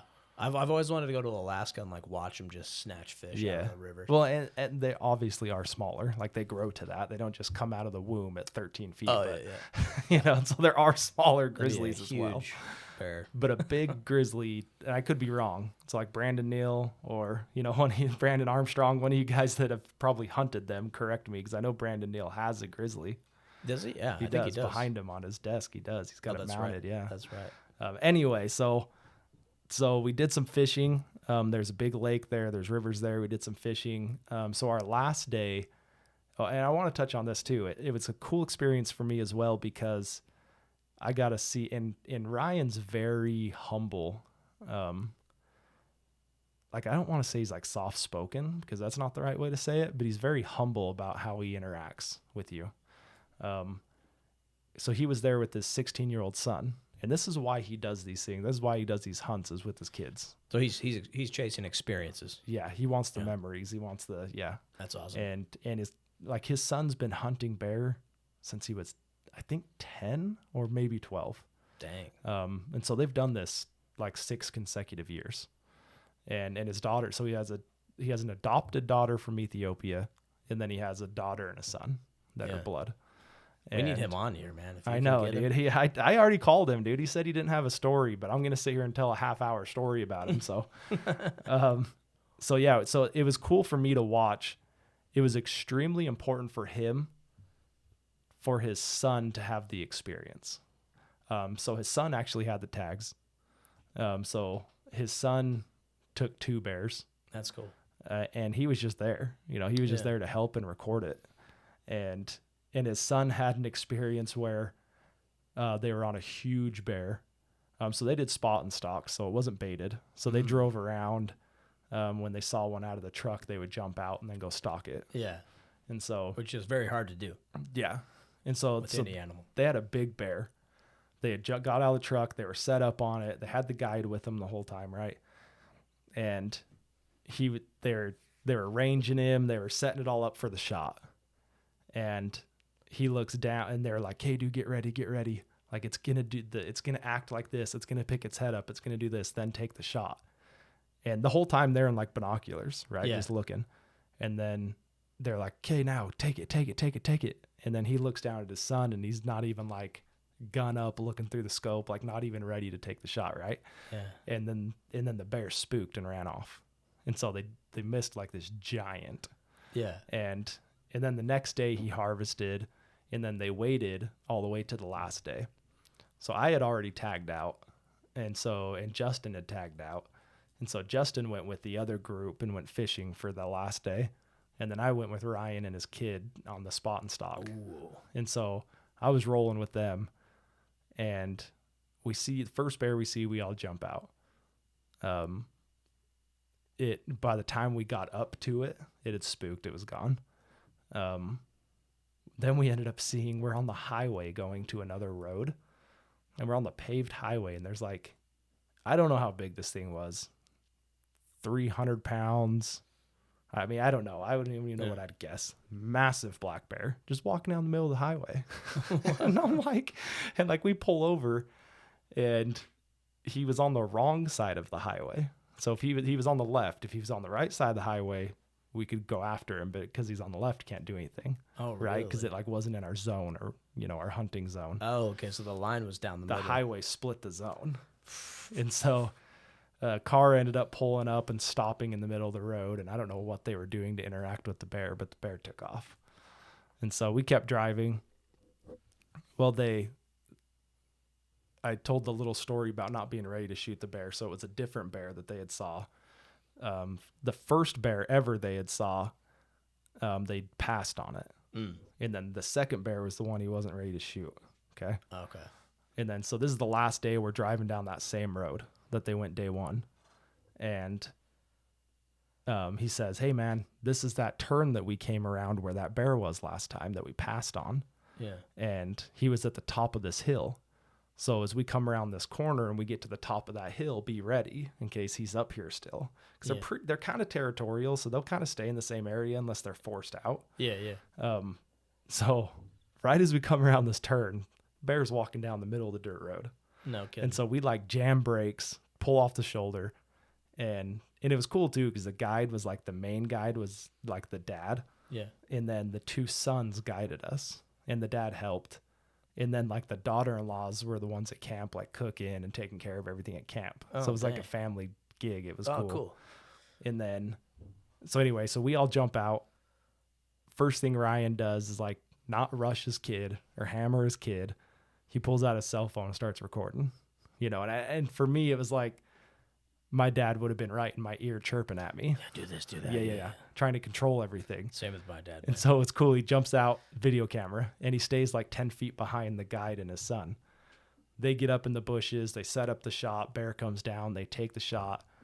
And then Ryan comes back and he says, "Dude," he said, "it was the coolest thing because he had the same situation day one and he wasn't ready." He said, "This time we got up, we set up, and before," the guide's name was Hunter, before Hunter could get it out of his mouth, like, "Hey, this is what's going to happen. Take your shot."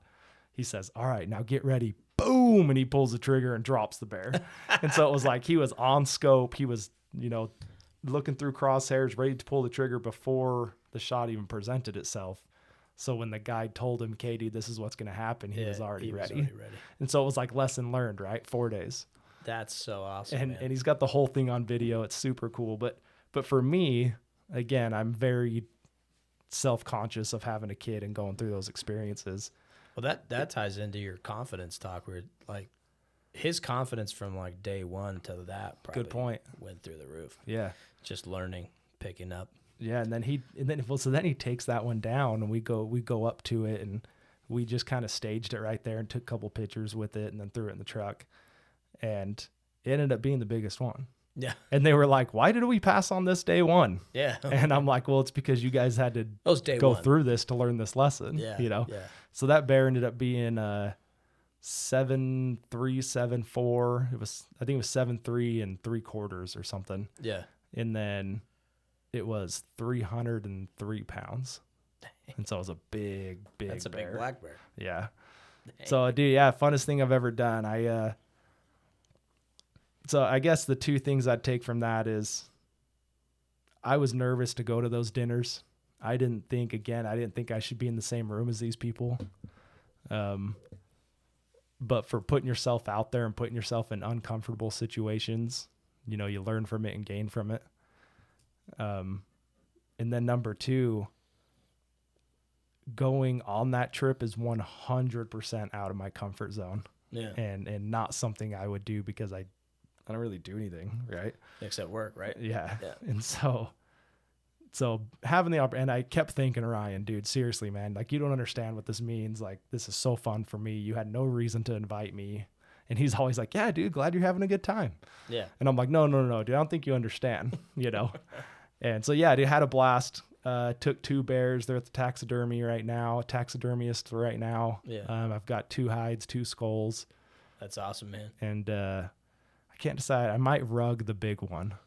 Yeah, of course you got to rug the big one. Yeah, and then the small one, or the smaller one, it's small. I'll call it the small one. I'm thinking like just tanning it and making it like a little throw for the back of a chair or something. Yeah, just a hide. Yeah. Yeah, that's awesome, dude. So, yeah, going again next year. Yeah, funnest thing I've ever done. If you guys want to see some pictures, maybe I'll send some to Mallory and we'll post a couple up. I think she put the one up of the bigger bear that I got. I think so. She did. So, yeah, that was day one. I shot that thing day one. And I was nervous when I walked up to it. I was like, dude, is this thing small? Is this the biggest? Yeah. And then it ended up being the second biggest in camp. So I was pretty happy about it. There you go. But yeah, we've rolled 2 hours now. So. Yeah. Sorry, we were only shooting for 1. No, you're good. I just don't like driving in the dark, and I still got to go pack. So I'm sorry, bro. We got to get up to Salt Lake. Sorry.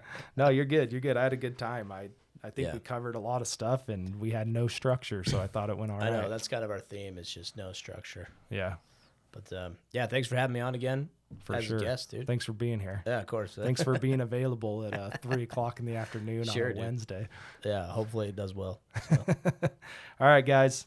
Thanks for sticking around if you're still here after 2 hard-to-listen hours with me and Blake Norton. And obviously we'll have Blake on again. And if you guys have any, input, any questions, anything to add to what we said, I'd love to hear it. I'm not someone that, will avoid a conflicting thought process, or I don't want to call it an argument, but just a conflicting idea to my own. So, yeah. And Blake's the same way. So, exactly. Yeah, jump on here. I'd love to hear from you guys.